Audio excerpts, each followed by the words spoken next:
What's your name? You don't know my name? No, I know your name. I just want to know if you know your name. Peter. Parker. Peter Parker. Okay, good. I'd still go to the nurse, though. You're Gwen, right? Gwen Stacy.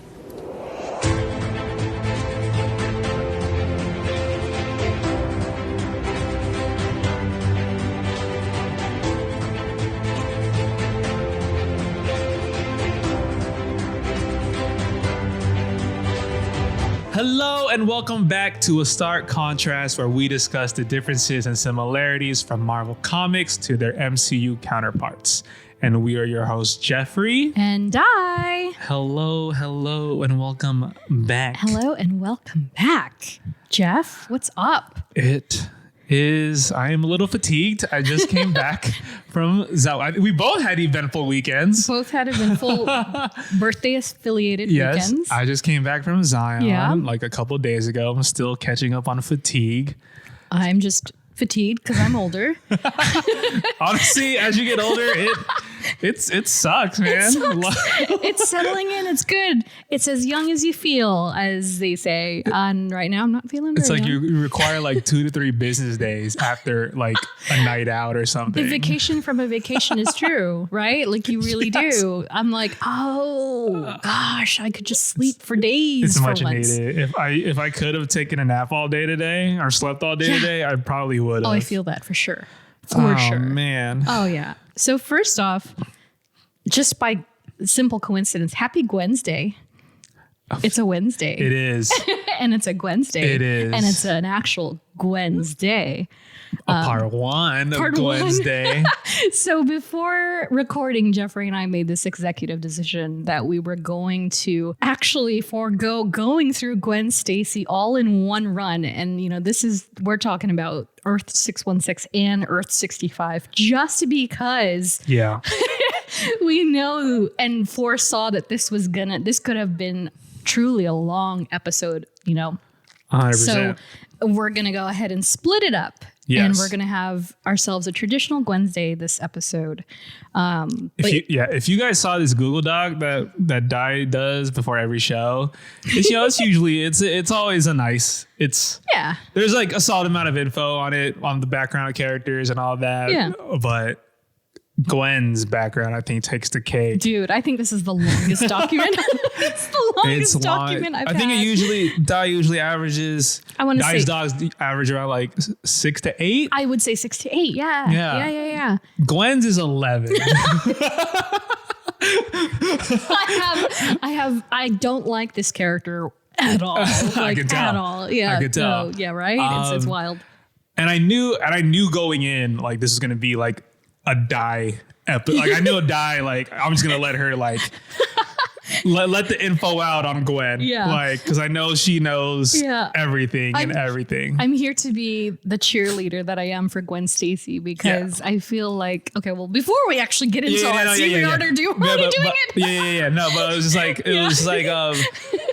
what was I going to say? It was just, as much as we like doing long episodes, like we both actually enjoy like recording for 2 hours and stuff, but Gwen deserves 2-hour episodes because and we don't want to rush info and throw this much dense information. Yeah. And we just want to let everybody process it. And that's the way to get my heart, is by using the word deserves when it comes to Gwen Stacy. Thank you very much, Of Jeff. course. If there's a character that we're going to spend a long time on that Dai and or me knows, it's going to be Gwen for Dai. Yeah, for sure. Hands down. And then mine is, well, we'll be doing it in like a couple episodes when it comes to Toby. But yeah. Toby Parker. Billy Maguire. So yeah. All right. So first things first. Yep. We have some new listener news. Wow. Believe it or not, my friend. So, once again, I track some of our stats and all that good stuff just to see, are people listening? Are we doing okay? And I'm happy to report that as of the last episode, which was number 22, Peggy Carter, we had officially broke listeners in 24 countries. Ooh. And 2 of which have just surfaced. Those being France. Whoa. So, merci beaucoup to our French listeners and my dear friend at long last, the Philippines. No. Mabuhay! Oh my God. So, our people. Wow. We finally have listeners I didn't even realize there in the was- motherland. Yeah. Oh my God. Finally. I mean, honestly, like again, and I've said this before. Joey's losing it. I didn't even realize. I've said this before. Like this is only the details that we can actually see. Yes. Like we might have done that ages ago. Oh, okay. But at least from the data that we can actually analyze ourselves. Yes. Finally, the Philippines appeared on that beautiful map. Oh man. That's turning red. Our and ancestors red are and more proud. red. Yes. So, hurrah! Thank you. That's awesome. Thank you. So that's super awesome. And with that said, as always, we are not experts. We do not claim to be. We're just a couple of fans, nerds nerding out. Yeah. Before we get into the run of show, should we like do a super quick like because I know we can easily like side tangent. 100%. But super quick like recap of like the different Marvel stuff that have come since last. Yeah. So we've gotten an Eternals and Hawkeye assembled, I believe. We did. And I haven't even watched the Hawkeye one yet. So hopefully by our mini Marvel, which is our next episode. You haven't watched the full? I didn't watch the Eternals one yet. I watched Hawkeye, but not Eternals. Okay. You started okay. So hopefully by our mini Marvel, I'll be able to talk about that. So we had but that. Yeah. The Multiverse of Madness second trailer came out. Insane. Which was just like I said this before we started recording. I was just like, oh my god. They said screw it on the second trailer. Yeah, they're like, let's go. It's kind of scary. It's scary in that there's so much to absorb in that, and they're revealing so much, or are they? And so I have been completely rendered into a false sense of security. Yeah. Like I have no idea. If the trailer has that much, who knows what the movie has? And the poster. Which is great, which gets me so excited. Yeah, like Jeff and I were just looking at the new payoff poster of with Strange all the different and like the glass shards. Yeah, and like I didn't mean to, but I looked closer and I was like, no, I'm seeing things I didn't see before, and I'm like, oh crap. I know, but it's gonna be awesome. I mean, it's gonna be here quicker than we realize. I know. I'm super excited for that. Ready for my wife to reach her final form. The Scarlet Witch. She is. We love girls going through their goth phase. That tweet. Love that. It's fantastic.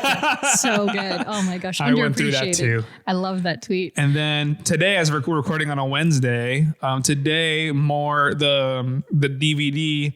Yeah. The take home like digital and Blu-ray for Spider-Man No Way Home got announced. Yeah. With much more Peter 1, Peter 2, Peter 3 content being promoted. So it's like, oh my God. So crazy. They recreated the meme. I wonder, well, I'm not going to lie. I looked at that photo this morning, like for at least a good 5 minutes straight. Just cause I was just like, I can't believe like that's real. Like that's them. That's literally it's literally them in their suits recreating a meme, all for the fans. Yeah, that's my favorite part. I know. On all the behind the scenes that we're gonna get for the movie, I can't wait for. I'm so stoked. So good. Yeah. It's a good time to be a Spider-Man fan. Let me tell you.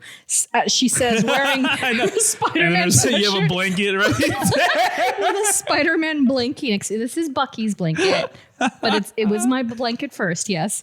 That's great. Yeah, and we're covering a Spider-Man character. I know. Right? Yeah. What a great segue into our character study today. Well, yes. And no, because we do have a calendar to read. We can do that first. And unfortunately, the character for today's fun fact isn't of the Spider-Man universe per se, but once again, thanks to Patreon listener Joe Liz for this awesome Marvel fun fact calendar. But they do interact in the comics. They do interact, yeah. So. And it is a character that we have covered before. So today's powers and weapons fun fact is of Shang-Chi.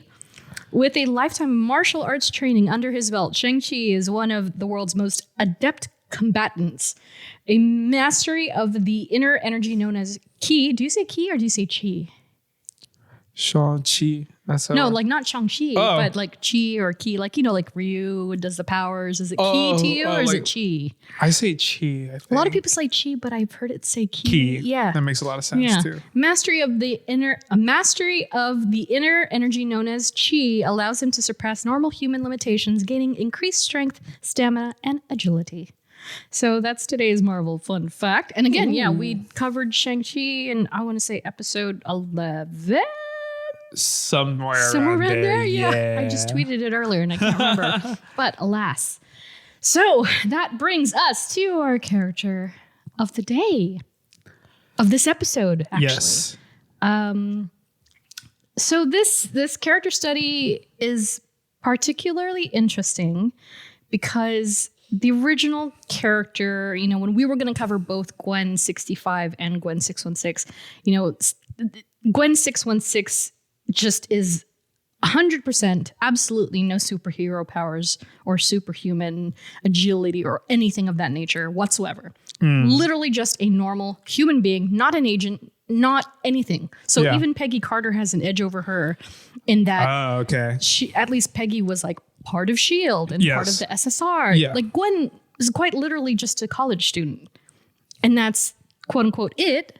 But of course there's far more to this character than just that. And so of course she does have an equally, if not significantly more popular counterpart who we'll officially dive into in another episode. But for now, let's get into Gwen Stacy. Gwen!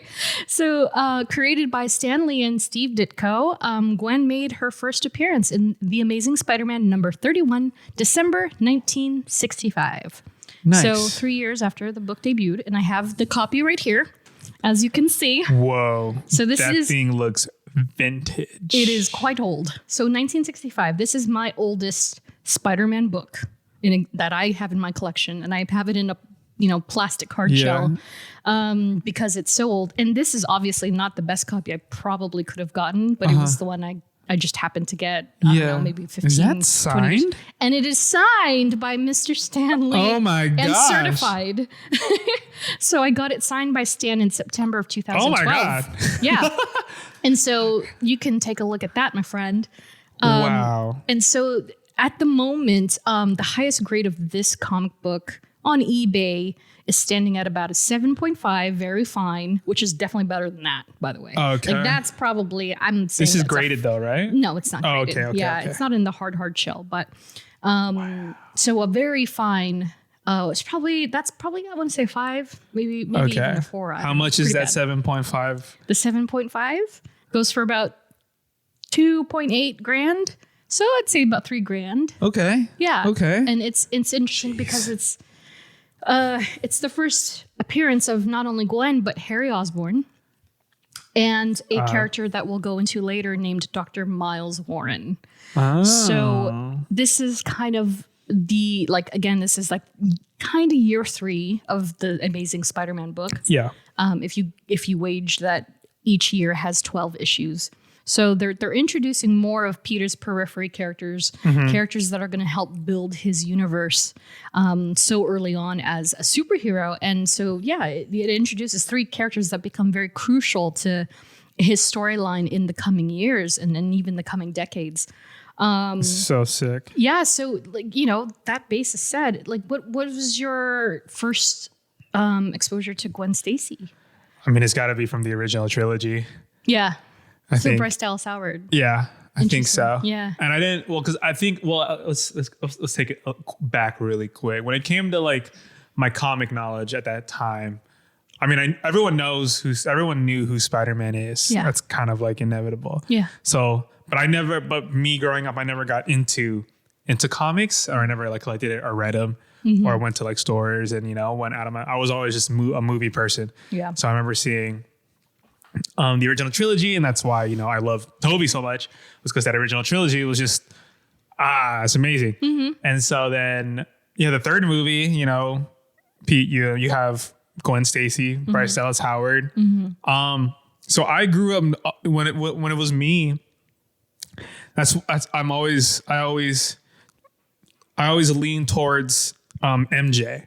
that's who I know as Yeah. that's Peter's like love, Right. like Yeah. and then Gwen Stacy came in on but we discussed this too. She kind of is just She's a plot device. She's just like damsel in distress, and at least in that movie, Yeah. the scene where the crane, I think, it goes crazy in the building. Yeah. And she's like, and Bryce Dallas Howard is like an incredible.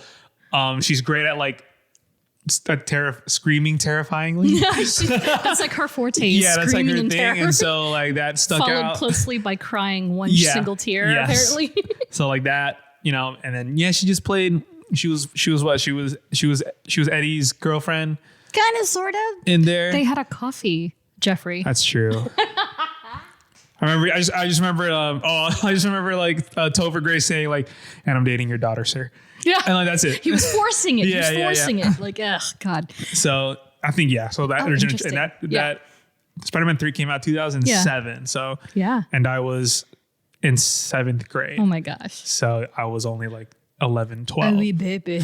Yeah, 11, 12. So Yeah. that's like my Yeah. your first- interpretation of Gwen. Well, yeah, it's interesting because I feel like, and of course we're going to get into the hows and whys that this even happened, but Gwen, after her initial comic book run, when she was introduced into pop culture thereafter, it was always an alternate universe sort of ordeal, or it was Okay. like an after MJ sort of ordeal where she's introduced and she doesn't obviously meet the fate that her comic book counterpart did, but it's like they just tried to refresh her in a way that she's there enough to pay homage to her, but she was never quite as important as she was. Oh, yeah. So again, it's a very interesting character dynamic and character study, especially for us. And so speaking of, I do have a trading card. I have a single trading card, at least physically. I have a digital one. And I guess I'll read the digital one first. So the new card of Gwen Stacy, the newest card, is a 2021 Marvel Topps collector card featuring art by Jim Chung. And it says on the back, Gwen Stacy is a college friend of Peter Parker and a sometimes love interest who died tragically after the Green Goblin threw her from a bridge. Spider-Man attempts to save her, but he ultimately fails. And so the funny thing, yeah, exactly. It's dramatic. And that's the thing with Gwen Stacy. You say the words Gwen Stacy to anyone within earshot who has even the smallest idea of who she is, she's immediately affiliated with the word death. Immediately. Yeah. Right? Yeah. And so, but real quick, before I get to this card, which is the death of Gwen Stacy. Pain. I know. She can't catch a break. She cannot. I know. And there's too many jokes that are gonna fall into that purview of can't catch a break. Yeah, she's really putting the team on her back, if you know what I mean. Terrible. Oh God. So the weird thing about the digital card is that it's actually Spider-GWEN posing as Gwen Stacy from a storyline called The Clone Conspiracy. And trading cards of Gwen Stacy, as the original do exist. I just don't have those sets, and they're tragically hard to get. So, so this actual card that I do have of the original Gwen Stacy is sadly the death of Gwen Stacy with a very sad looking Peter Parker holding his dead girlfriend's body. Yes, it's terrible.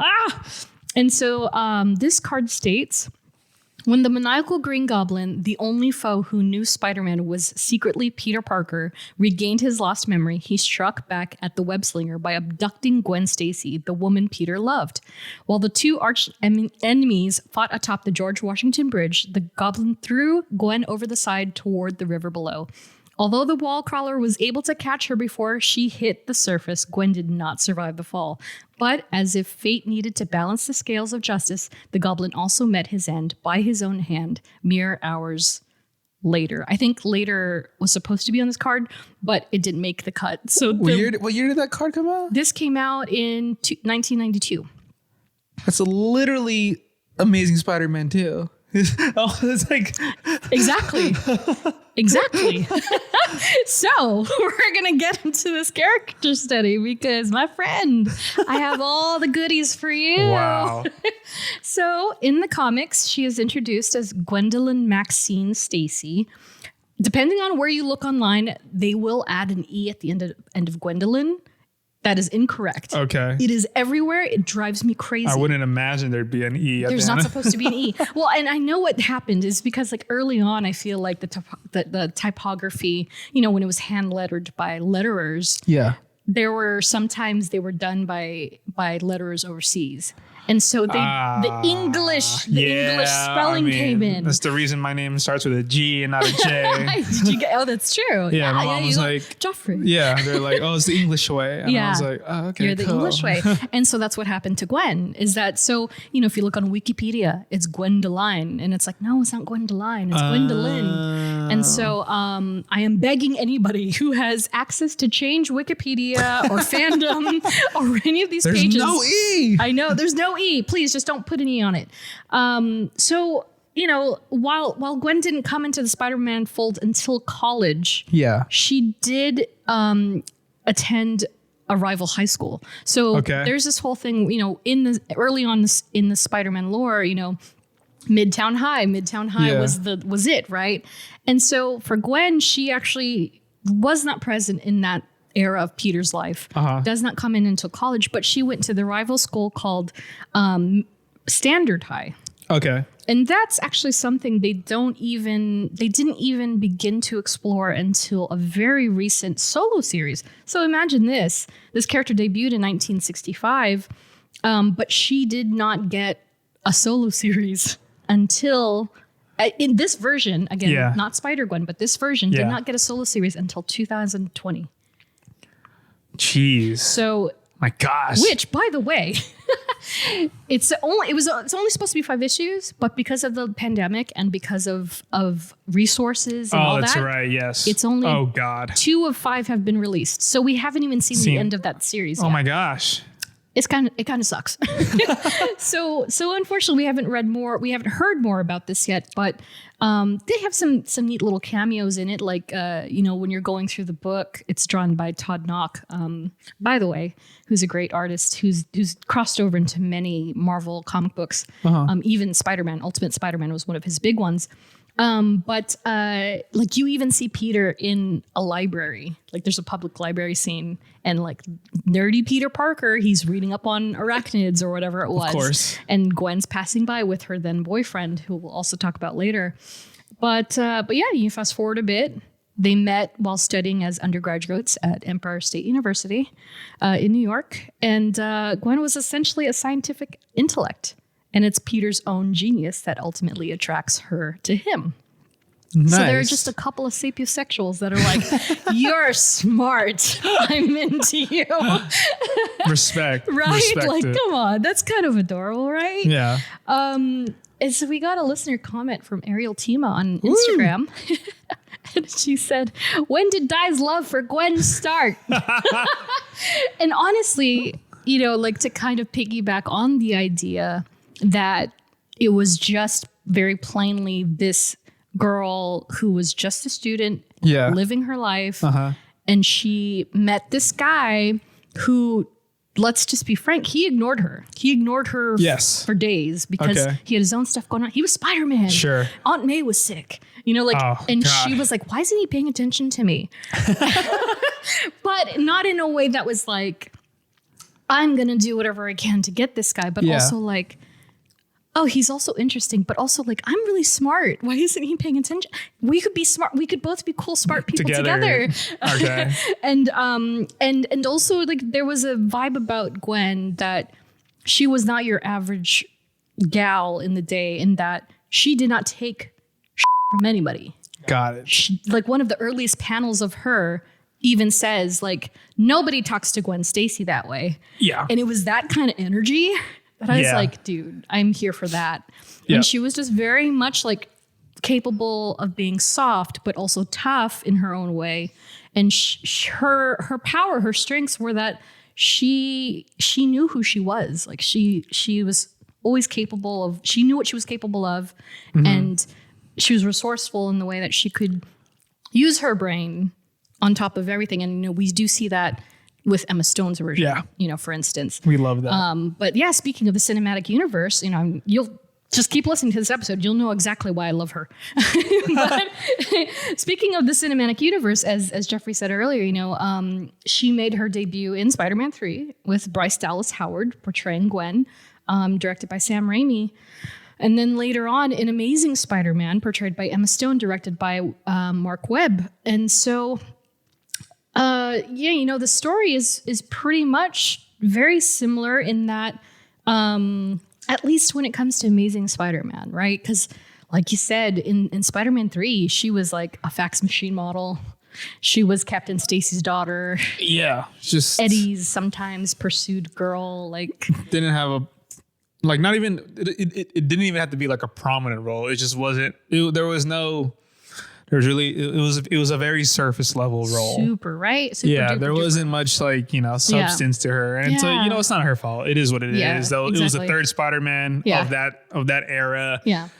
You know, I forget the drama. I forget the drama that kind of went into that movie Mm-hmm. because there was like two different villains, three villains. There was three, yeah. So there's three villains, you know. Venom, you had Sandman, and you had Green Goblin Yeah. Jr. And I felt like they Jr. wanted to pay off more, you know, the Harry and Peter thing more. Yeah.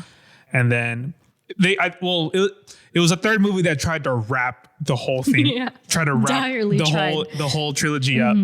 You know, Yeah. with connecting Sandman to Uncle Ben's death. Yeah, that's true. And That's then and they were like, oh, it'd be cool to have Venom because I haven't seen Venom on screen in like ever, I think. No, yeah, I think So the it first was time. like, oh, let's throw that in there. And then it's like, oh, well, we need to pay off the death of Harry's father, Exactly. you know? And so it's like, okay, well then now he's Goblin Jr. And it's like, oh, okay. And then get MJ and Peter back together on top of that. Yes. Holy cannoli. It's a lot. Yeah, it was and then a at the lot. time, movies were only going to be like 2 hours too, I Yeah. think. Yeah. So it's like, that's a lot. So much. So, and I believe throwing in Gwen in there was just something to be like an Easter egg for the fans. Yeah, So absolutely. it's like, Which, by the way, fun fact for you, she was pregnant during the filming of that film. Bryce Dallas Howard? She did. I don't think she knew she was pregnant. I think I've read this story. I think I've heard this. And it was interesting because like she was like, "Yay, cool!" And then she was like doing this harness work, and then she was like, Yes. "Oh, I'm pregnant,"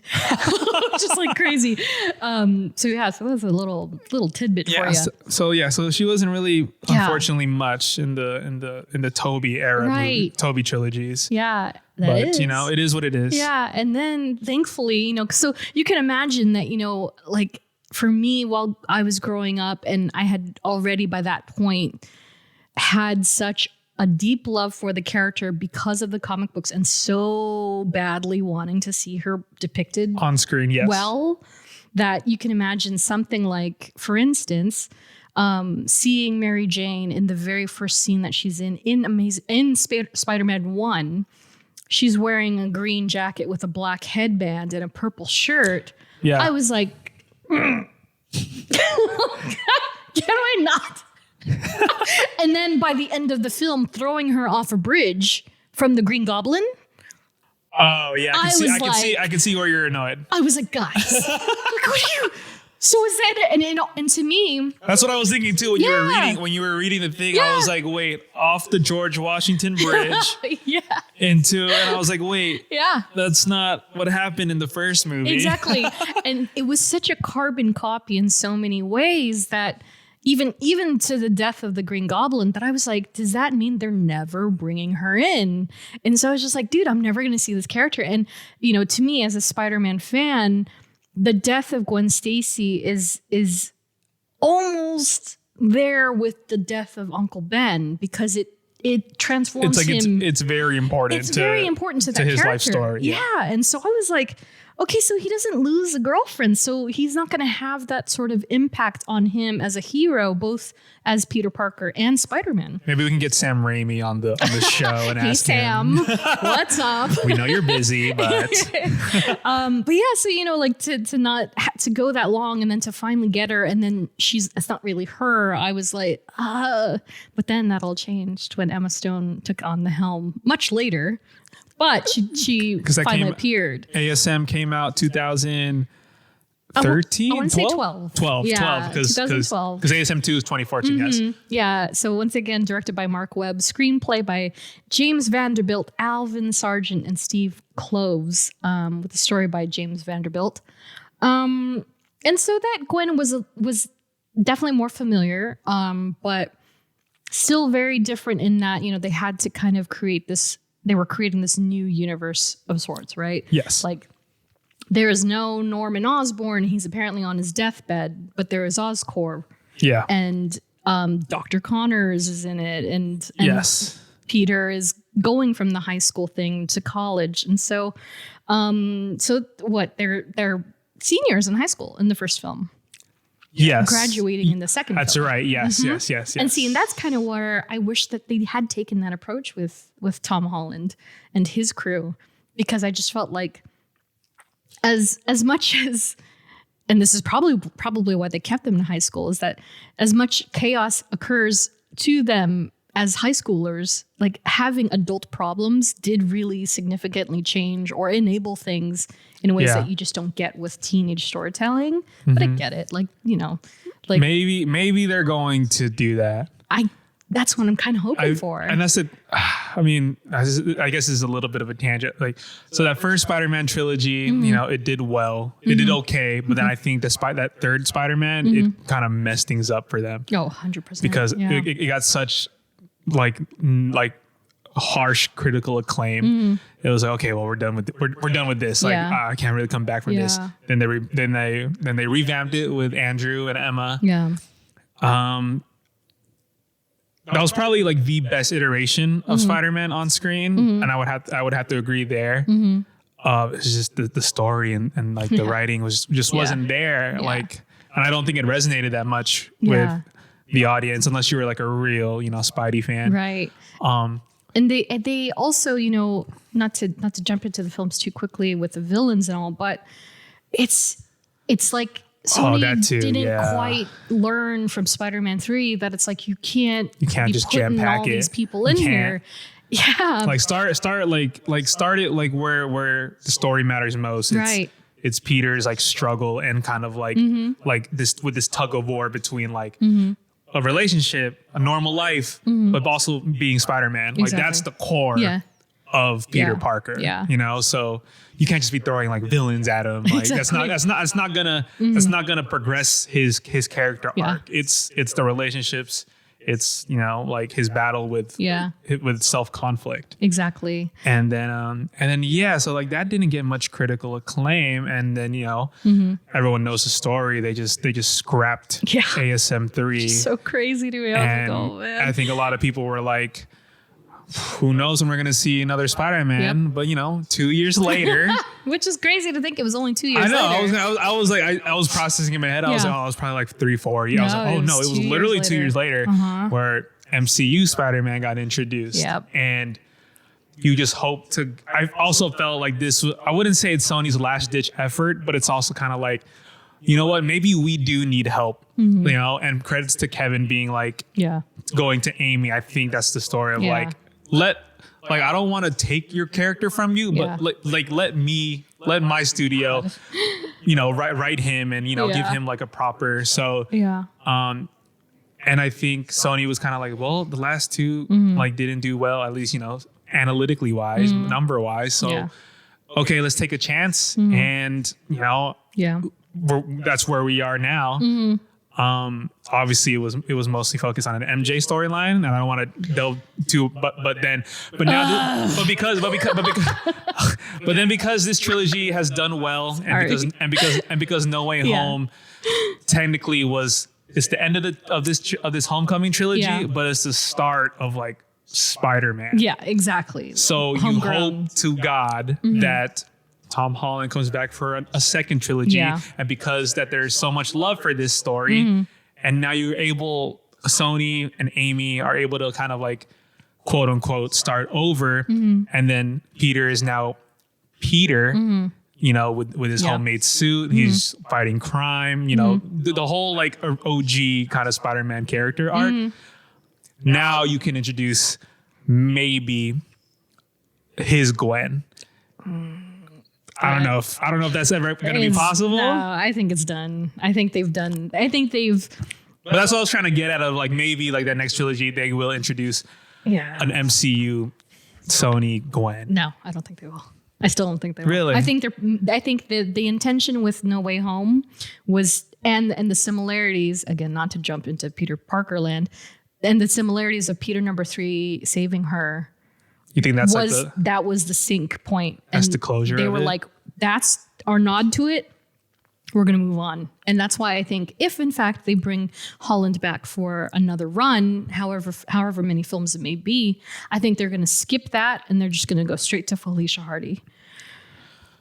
Which I'm also not mad at. Because if you want to ask me like who's my levels of favoritism when it comes to the loves of Peter Parker, it's Gwen Stacy, Felicia Hardy. Okay. And then the rest of them. I just don't care for Mary Jane. I'm sorry. But anyway. You guys should, if you guys gonna hear the multiple conversations of Dai shoving off MJ, it is so freaking hilarious. He's like I said at the top of the show, I was like I know MJ. Like I grew up with MJ. So then Dai is like, nah, fuck that shit. My bad.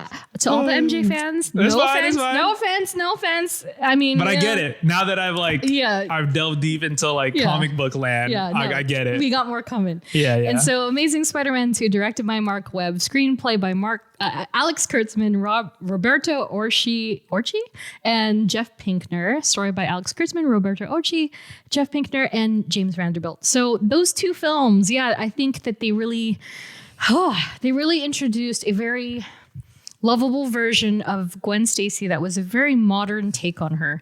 Like even with Raimi's, I felt that she was a little dated, and I get that it was kind of like supposed to be an homage, where she was very classic and sure.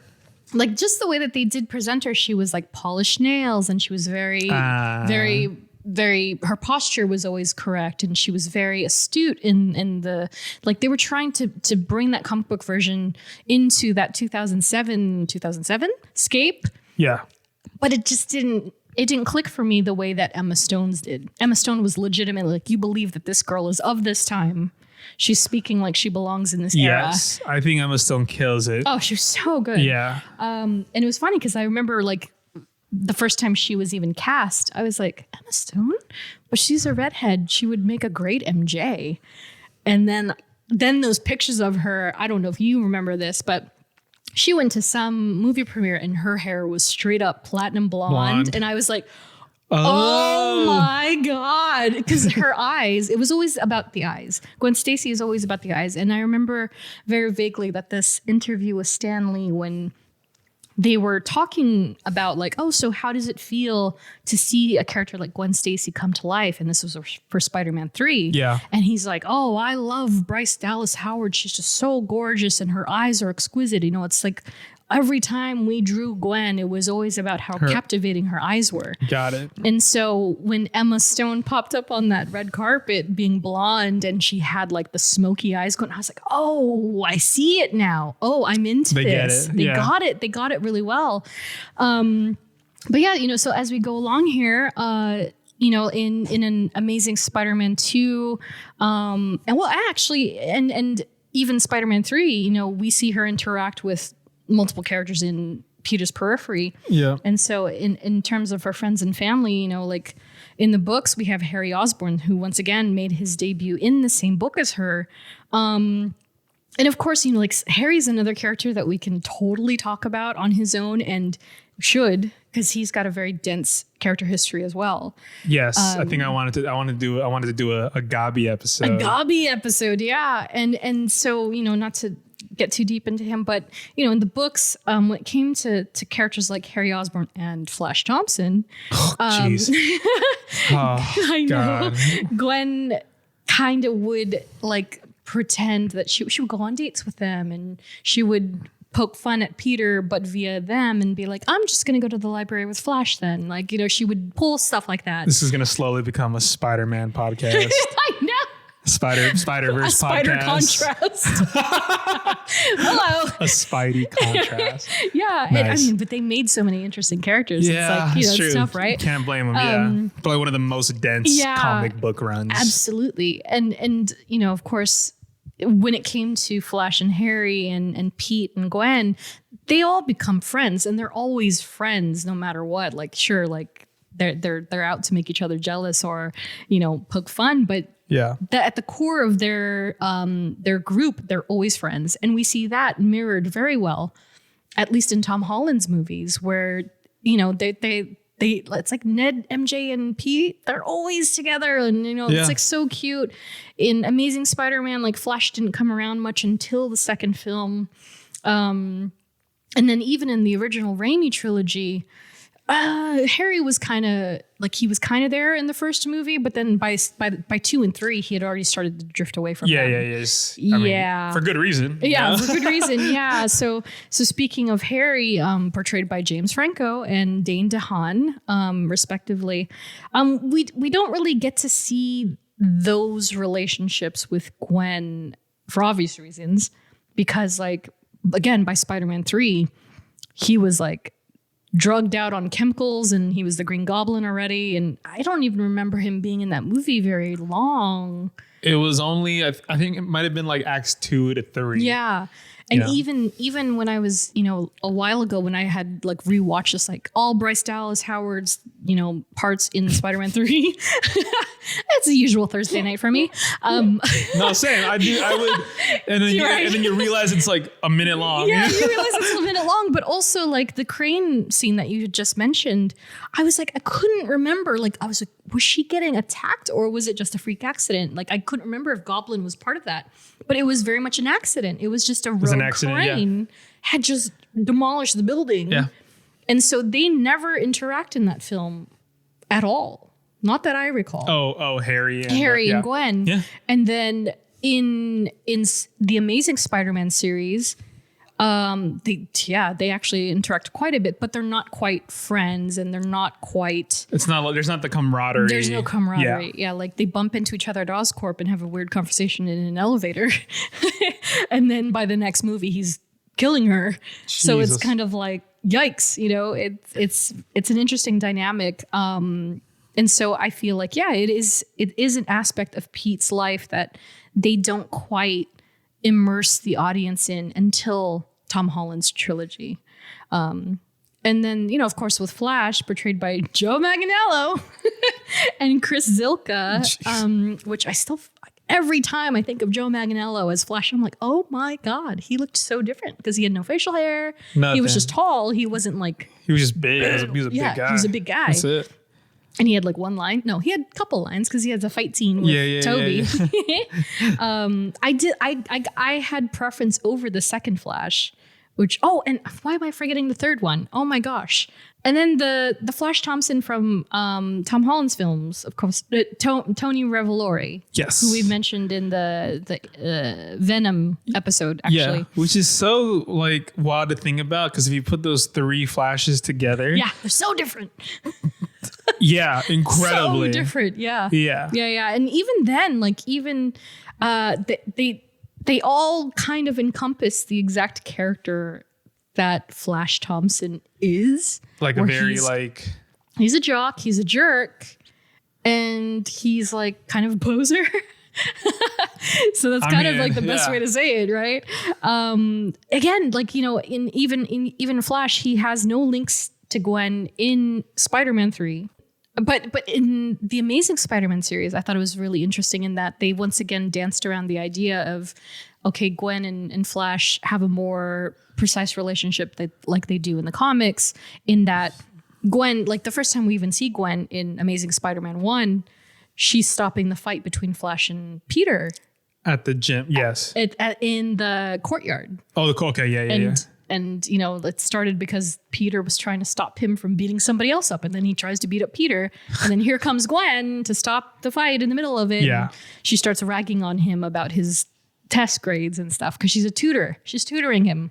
That's right. As the smarty pants does. Oh, yeah. And so I kind of liked how they set these parameters where you're like, they're not quite dating, you could tell that they have gone out maybe, but first and foremost, she's only there to help him with his homework. Sure. And she was also, once again, like, to go back to what we said earlier about like what I loved about the character Gwen Stacy is that you could tell she's like, I can hold my own. I'm going to stop this fight. Yes. Like 3 giant big boy babies can't even get their stuff together. I'm going to stop this fight immediately. Everyone's going to part. And she did that. She did it. And then she basically talked Flash down like a bad dog. It was pretty awesome. But yeah, I think those dynamics in the films were really cool. But of course, there's one dynamic that stands out above them all, at least when it comes to anybody aside Peter, Mary Jane Watson. Your favorite. My favorite.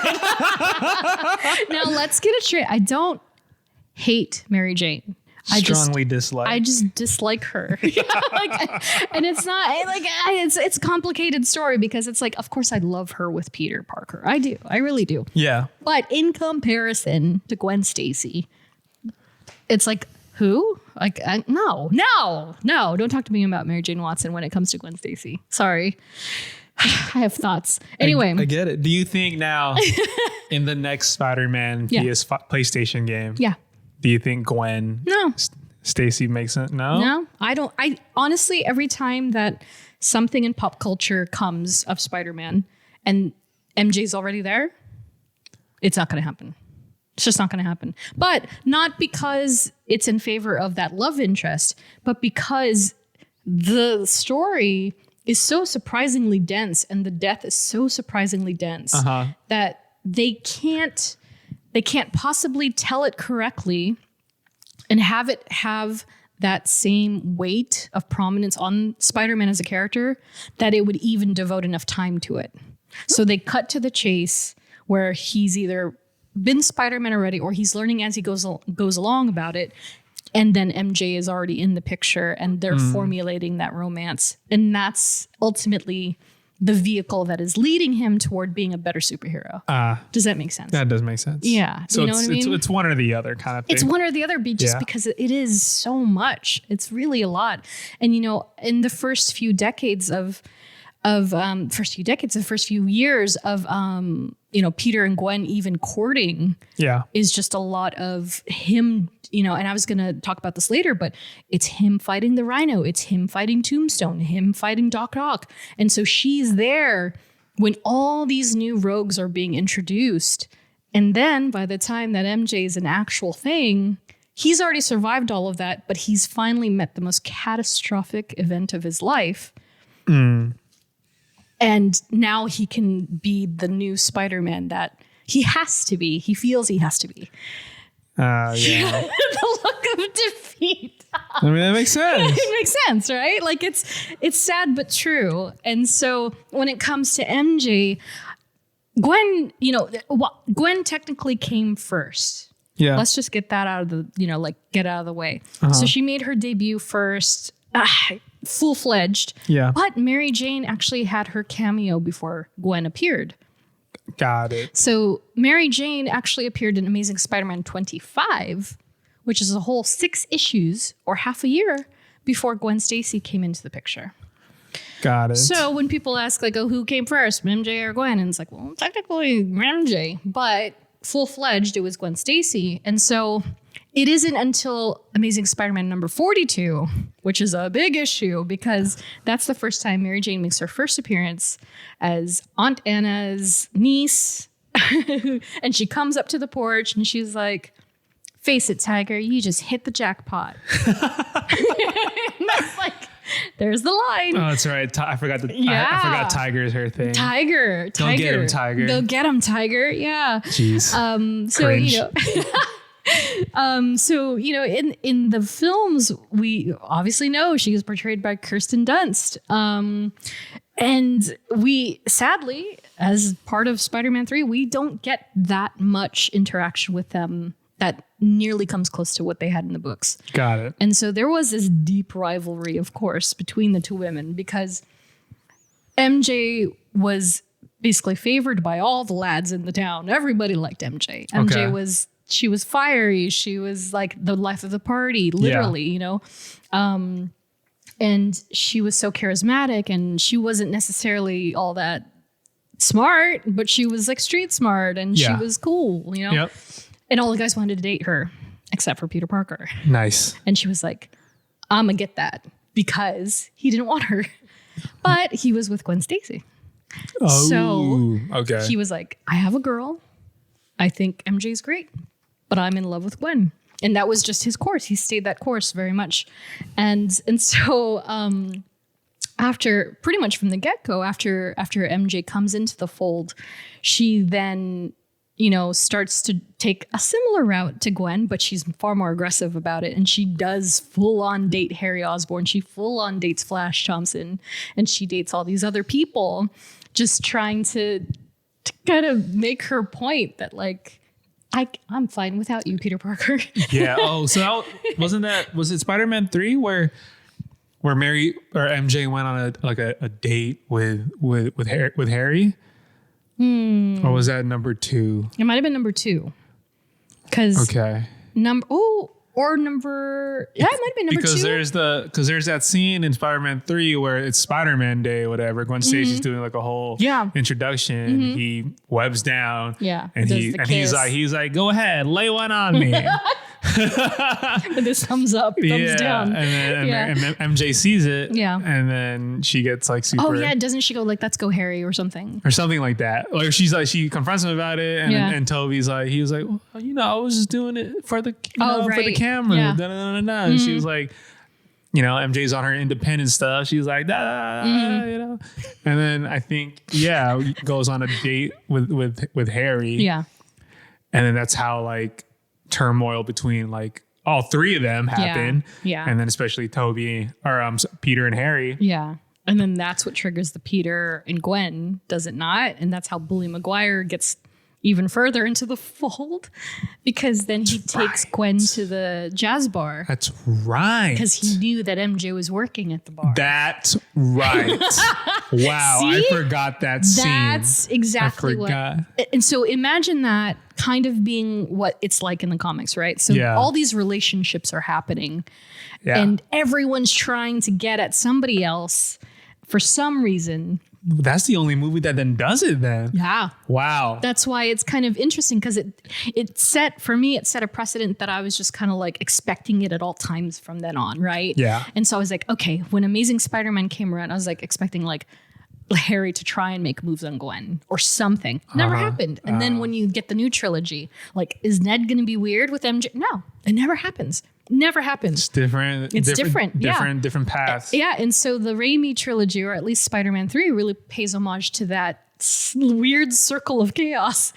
Which goes to show of like, they just wanted to jam pack that third movie. Yeah, they really did. I completely forgot that Harry was indeed like kind of like floating around there in that weird gray area, because John Jameson was in number 2 and Mary Jane almost married him and then ditched them at the wedding. Oh my at God. the very end John of the movie. Jameson. Who plays him? I forgot his name. Whatever. Yeah, but he's irrelevant. The astronaut, my son, the astronaut. Oh my God! Oh wow! Yeah. You are unlocking a core memory right now. I just haven't seen it in a while. Yeah, but no, like for I real. know what you're talking about. Right, exactly. And so, you know, of course, John Jameson's in the comics too. And so all these relationships are happening, and it's so tumultuous, and it's so like, oh God, the college drama of like basically like, oh yes, people like sleeping around, but they're not sleeping around, like, you know, drama. It's a drama. But speaking of the infamous bar scene, so that when Bully Maguire is like, oh, I'm going to take this Gwen chick out, and he takes her to the bar, and he does that whole thing, and that's like just pitting the women against each other that way. Wow. It makes me want to pull my hair out. But it's such, also weirdly enough, a great example of how they were treated in the books. And it's that age-old thing that has come up even recently with like Julia Fox being like, why are people pitting me and Kim Kardashian against each other? It should be like, what did she say? Uncut Gems. Uncut Gems. I was Josh Safdie's muse on the set of Uncut Gems. I literally was saying that this whole weekend, this past week. I was like, Uncut Gems. Like, Uncut Gems. I had to watch it over again because I had no idea what she said until I read the caption. I was Josh Safdie's muse in Uncut Gems. Full disclosure, I did not watch the interview at all. But I didn't either. Yeah, but I did. But my point is that I didn't hear the full quote of what she had said. But she made a great point in that it was kind of like, why are people constantly trying to pit us against each other? And it's just something that's so it's archaic as hell. Yeah, and it's always got to be about one woman against the other, and that's it's why never that. Yeah, that's why that the test for films. What is that called? It's the Bechdel test. It's like, yes, right? Okay, yeah. So do these women have anything, do they have any dialogue that isn't about a man or a love interest, let alone them rivaled against each other? And that movie failed with flying colors. It was literally the only reason why they were in. Right. Like I honestly feel like aside it being a great Easter egg for the film, sure. Why else was Gwen Stacy in that movie except to further the plot between Toby or Peter and MJ. Yeah. And that's unfortunate. And, and at least in the comic books, like while they had this weird rivalry going on, they were still friends. They still considered themselves best friends, strangely enough. And like, there's so many great panels because it's like, it's very of the era, very 70s. And they're wearing like go-go dresses. And Gwen's always kind of like a muted beauty version, and then MJ's like fiery redhead. She's got like shimmering sparkles and all this stuff. It's really great. John Romita was fantastic at drawing them, and they would have these catty moments. And, MJ would always be like, so Pete, is your girl going to dance or what? Or am I going to have to steal you away? And Gwen would be like, that's great, honey. It's nice that you think that, but don't make me pull your hair out. Like she would say stuff back where once again, she's like holding her own against a woman who could, to everyone else in the room, very easily take her boyfriend away from her. But she was like, no, I'm confident in me. I'm confident in him. And I'm more confident that I can kick your ass. So don't try it. And Pete's like, oh my God, no, guys, stop. Yeah, exactly. Oh my God, please. No, guys, oh God. please, it's man, okay. This is crazy. There's two of me and two of you. And then you kind of look back on it and it's like, yeah, no wonder Pete was stressed out. He had two like fabulous ladies going after him, but he still was very gentlemanly about it. He was still very good about, I'm with somebody, I'm going to stay with her. So it was really admirable in that way, I don't know. I still have hope for the next Tom Holland trilogy that there could be a Gwen. I would love to. I'm just trying to be realistic. Well, there was like that Twitter meme where it was just like, what was it? Where it was like, the next Spider-Man trilogy is going to be hilarious when Pete goes to college. He has Gwen Stacy as his science partner, and Dr. Connors is his teacher, and Harry Osborn. Oh, yeah, that's right. And he's like, just like, oh my God. I would really, really love for it. But yeah, I just feel like because he's so deep into the contracts and he has so many films already, like if they do it, it's going to be like one film and that's it. Like, how are they going to figure it out? I think it would be more compelling to do the Felicia Hardy thing. But it is also like but the next trilogy also could be a good setup for like an MJ Gwen Stacy kind of clash in a way, since he doesn't MJ doesn't know who he is anymore. Yeah. So it's like a start fresh kind of way. And maybe he does try to go get MJ. Yeah. But he meets Gwen. Yeah. And it's just like, that'd be so interesting. Well, because that also calls back to the end of the film where he's, she's like, is there anything else I can help you with? And he's like, no. He's like, no. And he's then like, maybe in the next trilogy, it gets to that point where he's like, nah, screw it. Yeah. But then he tries, but then he meets Gwen along the way. And then he's like, oh my God, crap. Yeah. I would love to see it. Yeah. Yeah. I just never say never. Never say never. We'll see. Yeah. But of course, not to gloss over the fact that Amazing Spider-Man did in fact have its own Mary Jane Watson in Shailene Woodley. Wow. Yeah, yes. she was in number 2, but her fate was on the cutting room floor. But That's yeah, right. do you know anything about that version of her? I vaguely, Yeah. I don't remember much. Yeah, so she was intended to be literally the girl next door as she was in the comics and in the Spider-Man films. Like she literally lived next door. And she was very, like you could see in the pictures, she's got her hair pulled up in a ponytail. She's really casual dressed. She's kind of a tomboy almost in a weird way. But as a character, she was supposed to be more or less obsessed with Spider-Man. So she was a big Spider-Man fan. And to the point that she had a tattoo on her wrist. And so in the pictures, if you go back and you Google Gwen Stacy, Shailene Woodley, pictures will come up of them having a conversation on the porch. And I don't remember if they actually had it on the home releases or not, but I feel like they did.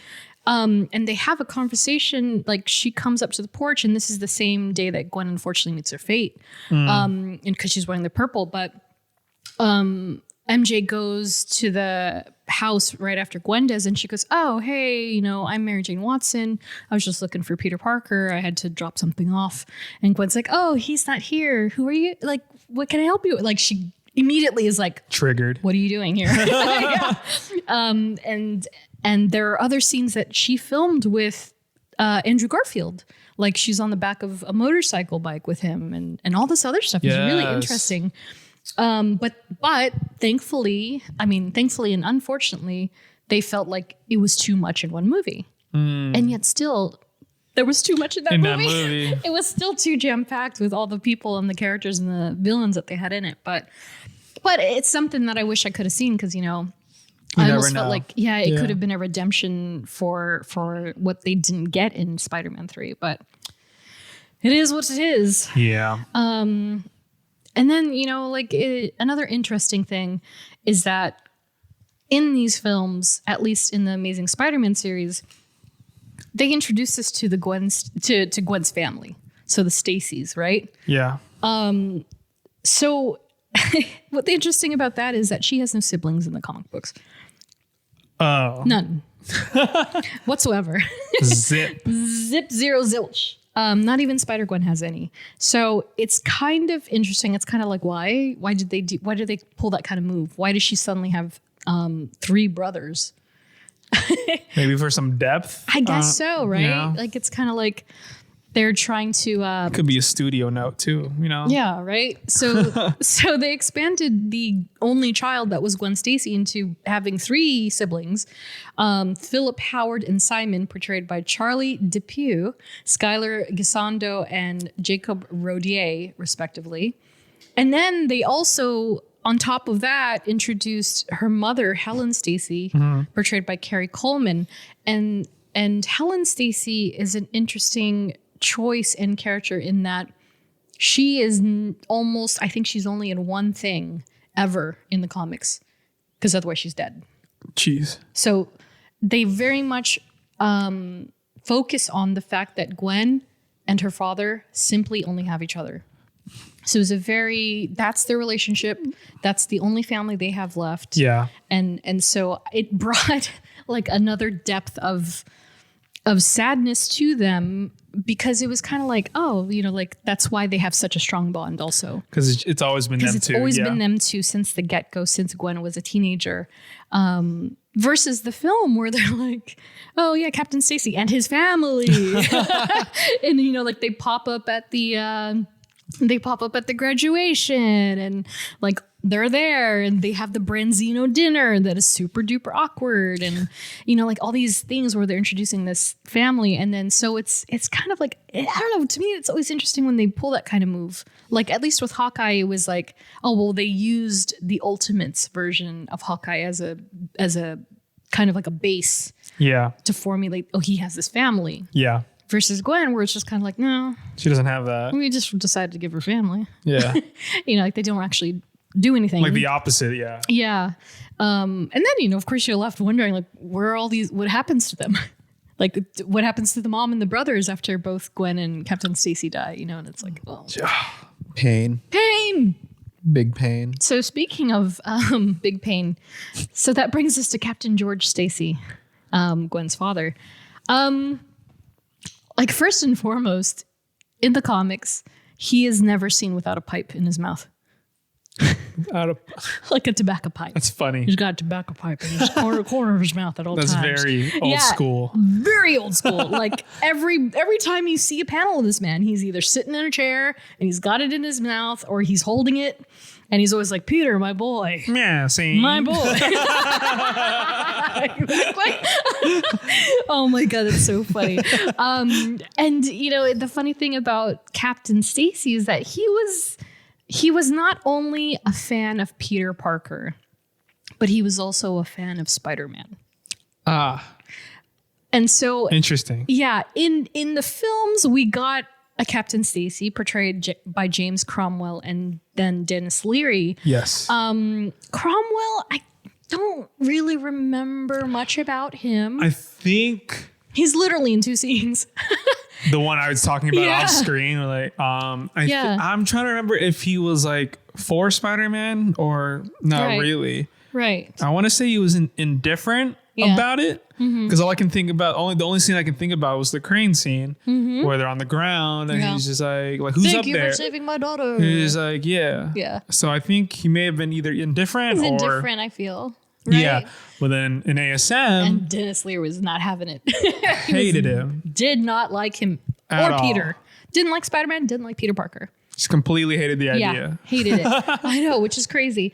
But of course, you know, like the thing about Captain Stacy in the books was that he was, you know, more or less a very kind and gentle elderly old man. The funny thing is that they always portrayed these older people as old people. Yeah. So Aunt May, that's why Aunt May looked like she was like 90 for like 20 years. She's constantly, oh, Aunt May is gonna die, and she's like the withering old white-haired woman. Yeah. And Captain Stacy was very close to that, in that he was portrayed as like this grayed out, retired captain. Yeah. Who's then pulled out of retirement because of Spider-Man. And so our friend J. Jonah Jameson is like, it'd be really great if you go after this guy, you know, like, and you have to do it for the police, blah, blah, blah, blah, blah. And so Captain Stacy comes out of retirement and he starts digging into, okay, well, there's this new masked vigilante going around, Yeah. saving people from the city, but is he inciting the you know, the problems crime, and yeah. the crime? I don't think he is. And then Jay Jones is like, oh, I think he is a menace. You know, and so, Spider-Man is a mess. Parker.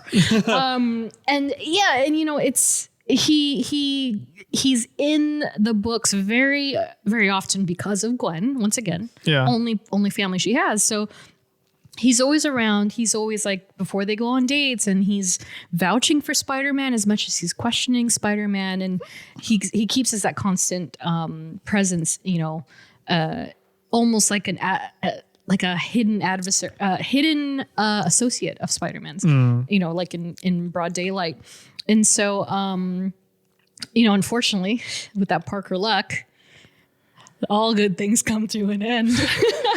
So, you know, Captain Stacy's passing in particular was paramount to the turn of Peter Parker's life during this whole era, because like even Wikipedia, okay, I have a note here. Wikipedia cites Stacy's death in The Amazing Spider-Man number 90 in November 1970 was a turning point in the Spider-Man saga, signaling to readers that permanent changes could happen in the story and that the supporting cast was not safe.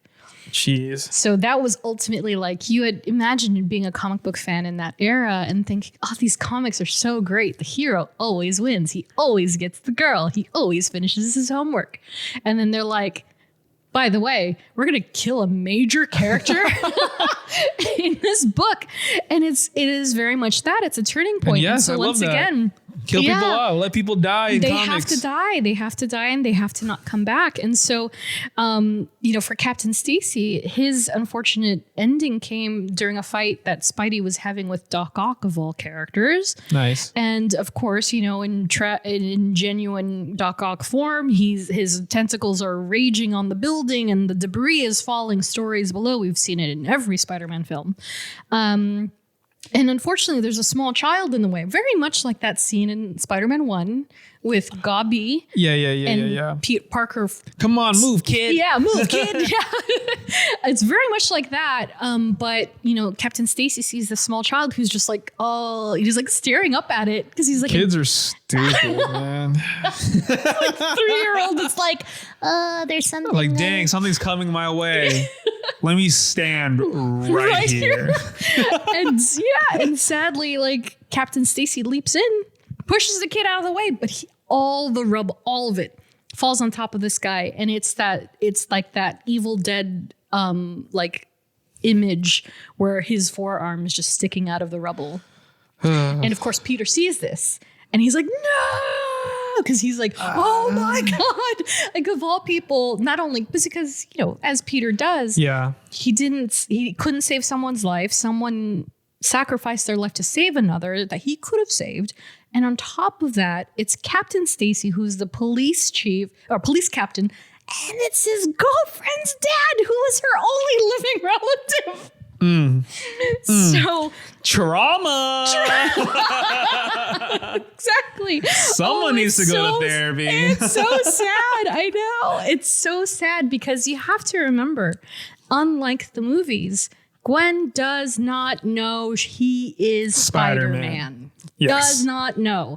And it's, of course, it's kind of silly because it's kind of like people not knowing that Clark Kent is Superman. Like, it works, man. Sometimes I don't wear my glasses. People are like, who are you? It's happened. I swear to God. It's true. It's literally happened. It's true. But it, like, you know, like poor Gwen and them, like, where's Peter at? Oh, I don't know. He's not here. But whoa, there's Spider-Man. I love that trope. Yeah, right? It's the best freaking trope in the world. Yeah, and they've done that multiple times in the films. It takes me back to the homecoming scene where they go to Washington. Yeah. They take the trip to Washington, Yeah. D.C. and they're like, and then the teacher's like, where's Peter? What the hell? But Spider-Man's here. has to save us. And then they tackled that in Far From Home. And then that's he what was it is, like, Far From Home. Yeah, he's like, well, I can't come out here. Like, Spider-Man can't be in Europe at the same time as me. And it's like, bro, what are you doing? So there's that whole scenario of so like, good. and then, you know, you kind of get the flack of like, Peter, I should have been there. I should have been there to save my dad. And then, you know, it's like, you can just feel the guilt falling on top of this man in every panel because he's like, I need to tell her. But now he's so deep in the game of not telling her that now she's like, I hate Spider-Man. Spider-Man is the worst person. He killed my father. Sounds familiar. Might I say Spider-Man 1 and 2? Yeah, exactly.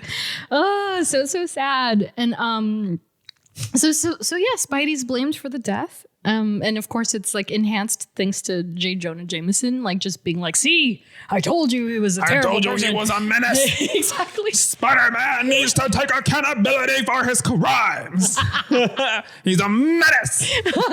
We have J.K. Simmons in the studio with us today. How are you, sir? The only reason why I'm doing all this because I've been playing Spider-Man PS5 Remastered recently, and I kept the J. Jonah Jameson podcast sound bites on. It's so funny. He's like, I heard Spider-Man was stealing from health items for some carrier. When those should be going to some carrier so they can help the people there. He is a menace. I told you, a menace. So funny. Also, buy my new book, John Jonas. Exactly. He's like the ultimate podcaster. God, this guy, such an influencer. Triggered. Oh, so triggered. Oh God, I forgot all about that stuff. It's so good. Oh God, I'm glad they kind of muted that in like the Miles Morales one, not to tangent too much, but like how on Miles it's more of like that girl that's doing like the recaps. That supports. That supports like, Spider-Man. That is, Spider-Man's like friend. Good Lord. Yeah. Because like all you do, like, I don't know about you, but like when I was playing Spider-Man, Sony Spider-Man, and I'd be like web slinging and I'd be like, dang, this New York is so dark. Like out of nowhere. He comes You just from hear nowhere. Yeah. And then the sound. We have a call-in from a person that was involved with Spider-Man. So tell me. Exactly. J. Jonah Jameson ruins everything. So unfortunately, Gwen is so grief-stricken so grief stricken that she can't help but fall under that pressure of, you know what? I used to be neutral. I used to be rooting for him. I don't like Spider-Man. He's a menace. He's a menace to society.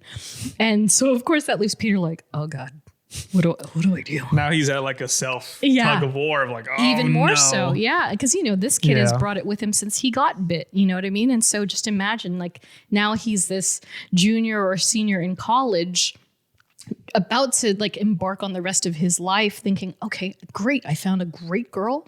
I'm gonna ask her to marry me. I'm gonna do all this stuff. Life's gonna be great. And then like actually embracing that maybe Peter Parker and Spider-Man can coincide, right? Which is ultimately like one of his biggest goals. issues. That's what he wants. It's what he wants is he wants these worlds to collide and coexist.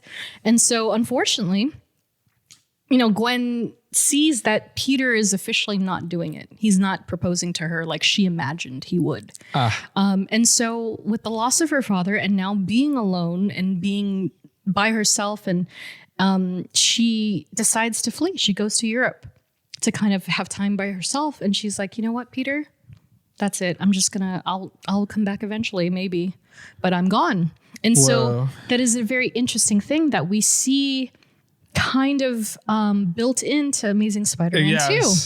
Where she's like, like it was Oxford, right? Was it? Yeah, it was Oxford. It was Oxford, right? And it's like, and then Pete's like, no, don't. Yeah. Don't go. It's like, oh, but it's so far away. It's oh my God, please. Yeah, and she goes to get interviewed at the academy. Yeah, no, it's very similar to that because she was just like, I'm just gonna go as far away from him as humanly possible, and so she left. And then she, of course, comes back. As we all know. She comes back and they rekindle and they're reunited and they're good for a hot second. And then, similarly as at least when it comes to Captain Stacy's fate, he doesn't, James Cromwell's version doesn't die. Wait, does he die? I don't remember. He doesn't die. I don't think he dies. I remember them at a funeral scene, but I just don't remember whose funeral it was. Was it Harry, maybe? Yeah, it was Harry. Yeah, but he's still there.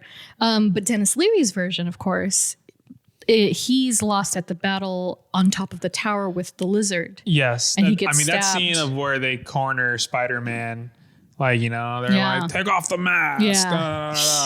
He's like, Spider-Man, take off the mask. And he's like, Yeah. And he's like, you gotta let me go. Then Dennis Leary's like, Peter? You gotta let me go. Yeah. You gotta let me go. Andy is like so, his voice is so soft and so delicate. You're just like, oh. And then he's like, okay, and then, fight with Lizard. And then, Yeah. Dennis Leary's Captain Stacy comes up, saves Peter, and then ultimately. And then that ending of his ending, though, is like, he's like, take care of Gwen. And you're just like, he knew. Yeah, no, he was also like, no, but didn't he say like, don't drag Gwen into this? Yeah. Oh, yeah. No, you're right. You're right. Oh, shoot. And then that's when the internal conflict for Peter kicks in. There. He's like, yeah, that's right. Because he was the complete antithesis of comic book. You're right. Oh my gosh. Yeah. He was like, stay away from her. Yeah. It's like, Peter, just keep her out of this. Yeah. And it's like, damn, Yeah. what do I do? Do I stay with the girl I love or do I listen to her father? Yeah, I know. Exactly. And then of course he never tells her. That's great.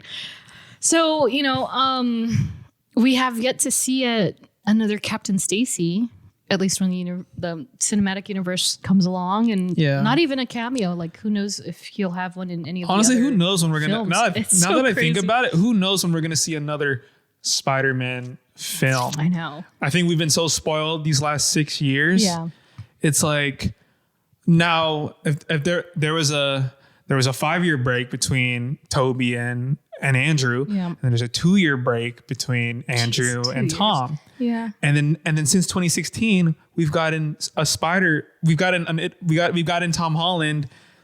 I think in at least almost every year. So it's like since. Yeah. So now that it's like quote unquote over, who knows if we're gonna get another Spider-Man flick in the next 2 years, or maybe, or even if it's Tom Holland or not. That isn't Miles Morales. That isn't we Miles are going to get some fillers Yes. from Miles Morales. But, So who knows when we're gonna see the next Spider-Man in big screen? so crazy, Yeah. dude. Because we have so much content of just superheroes already coming out in the next 5 years. Exactly. So, and I don't know about you, but I would love to see Holland fight some of the street level foes that Spider-Man is so well known for. And Team of course, Red. Team Red. Team Red. Daredevil, Deadpool, Spider-Man, let's go. But yeah, speaking of adversaries, so Spidey's faced with so many of these classic villains that many people probably know. If you like, it's kind of like Batman, right? Like, say you're a moviegoer, say you're a casual comic book fan, maybe you don't know all of Superman and Wonder Woman and the Flash's like enemies. Sure. But you always know Batman's. Yes. And so I feel like Spidey is obviously that equivalent in that you know who he's dealing with. I would concur. Yes. Yeah. And so for Gwen, again, she was there amidst all of these rogues coming in. So anyone from Kraven the Hunter to the Rhino to the Lizard, they're all there. And she was dealing with him and them. Talk about typical relationship problems, right? Exactly. Drama. So it's kind of like, in terms of importance, it's like she in the comic books only had what I would designate as 2, and no, Mary Jane's not one of them. As much as we would love to. But I want to pivot to the cinematic universe first and then kind of tackle those. I would say in Spider-Man 3, her nemesis was Bully Maguire. Mika should to deal with that throughout the film. So good on him, I guess. I don't know. Good old Bully. You'll get rent when you fix this damn door. God, iconic. And then, of course, in Amazing Spider-Man, the Amazing Spider-Man series, like we just mentioned, Lizard, portrayed by Rise fans, in both Amazing Spider-Man 1 and Spider-Man No Way Home. Yep. And then, of course, Electro, portrayed by Jamie Foxx in Amazing Spider-Man 2. Iconic. And Spider-Man No Way Home.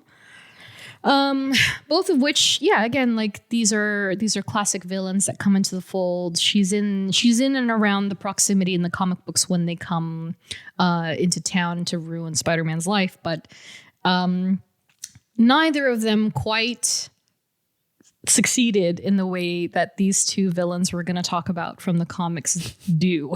Okay. So I mentioned him earlier, Dr. Miles Warren, a.k.a. the Jackal. So Dr. Warren debuted in the same issue that Gwen did and Harry.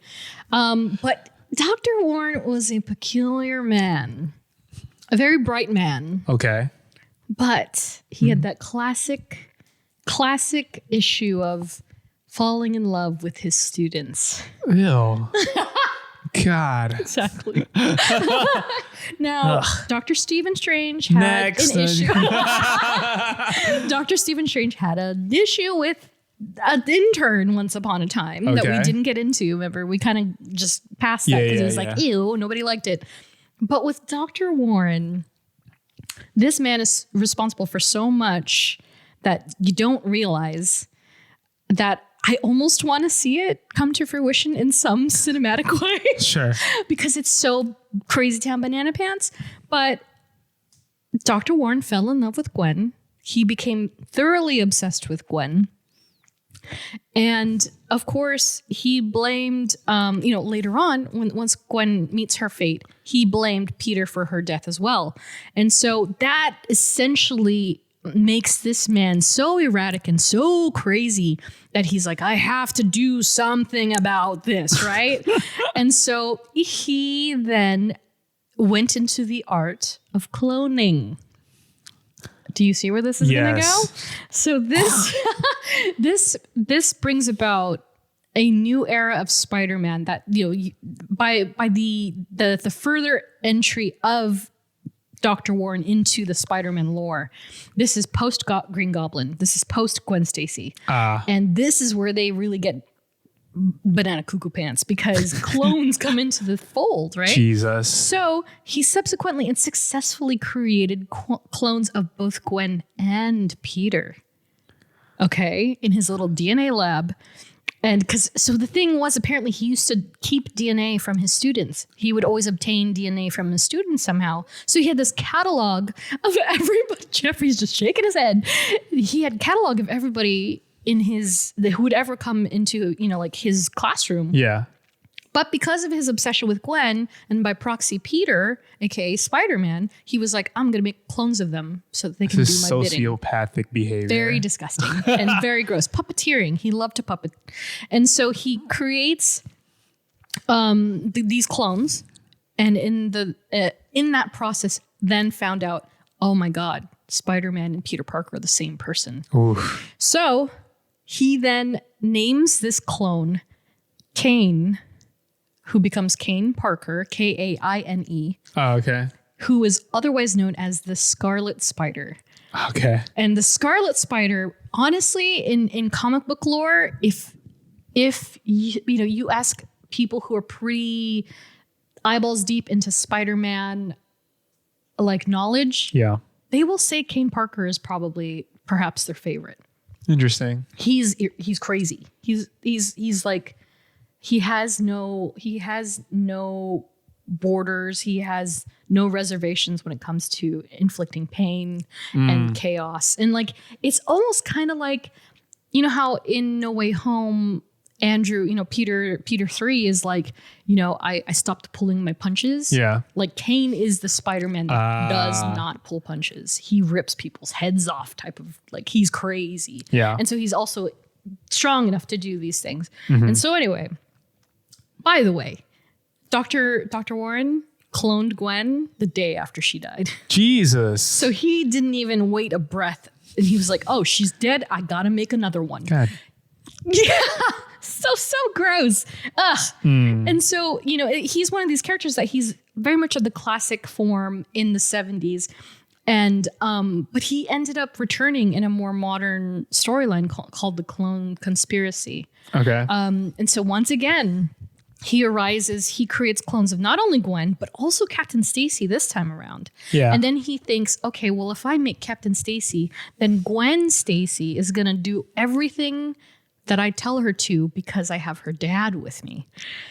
So again, he's like, I don't know why he's so obsessed with her. It's just, Jeez. It's weird and it's creepy and like it makes for great storytelling in the long run. Yeah, sure. 100%. But it's just so bizarre. Yeah. And so he, after creating the clone of Captain Stacy, he's now refined his procedure that they're not only just walking, talking clones, but now they're embedded with the memories of that person before death.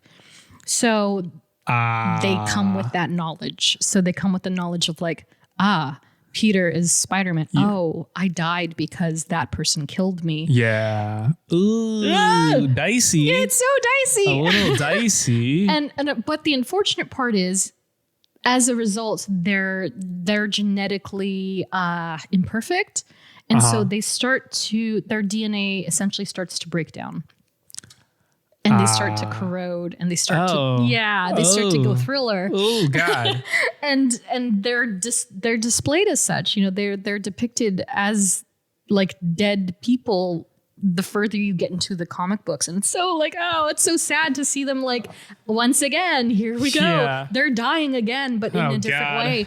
And so this Gwen, I thought, was really special in that, whereas the original Gwen, which, we're going to talk about the Green Goblin and her death like next, but whereas she was just taken away and she was not given a choice to meet a fate that could have maybe been more heroic in some way, this Gwen, this clone, actually takes matters into her own hands and she's like, no, I'm going to fight him this time.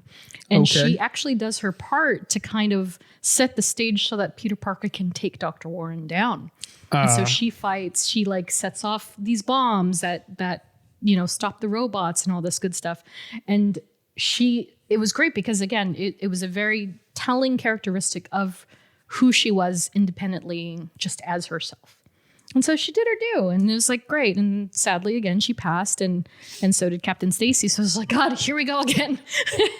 They can't get a break. And it's just so sweet because she was just like, wow, you know, like in the book, she was like, wow, I guess I'm just another one of those Gwen clones or something like that. And then Pete's like in his Spider-Man uniform, like tattered, and he's holding her, and he's like, no, I know Gwen Stacy when I see her. And it's like, oh God. Whoa. It's so deep. Wow. I know. I love it. It's gotta hurt. So good, right? Like he like knows her when he sees her, and like he saw the spirit despite the weird corrosion of her zombie form. He was like, no, this is Gwen Stacy. And so that brings us to the infamous Green Goblin. Goat. The goat. The goat. Portrayed by Willem Dafoe in the first 2 Raimi films, as well as Spider-Man No Way Home. If you haven't seen this film, what are you doing? Norman's on sabbatical, honey. Norman's on sabbatical, honey. Yeah, he's fantastic in the films. He, again, does not have one bit of interaction with her. Because he's not in Spider-Man 3, and he's not in the Amazing Spider-Man series. Nope. So what do you think about that? Like, this is like such a big, important storyline in this character's fictional history. And then they just kind of don't talk about these 2 characters interacting. I mean, yeah, I think it's like I don't know. Obviously, we'll never know like what the way of thinking was for the writers and whatever, the studio and stuff. But I mean, I feel like it's like I felt like it was like a choose one or the other. Yeah, right. To include into these stories. So it's like, do you want to have Green Goblin or do you want to have Gwen Stacy? Now, here's a question. Would you have wanted them to go a full trilogy with Green Goblin like slowly coming to the surface as the big baddie rather than just in one movie and then he's gone? Okay.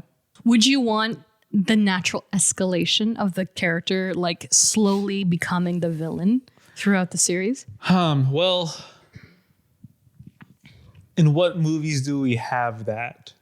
Oh, like Thanos type of thing where it's like, well, no, not so much, because like at least you kind of see Norman like go through this.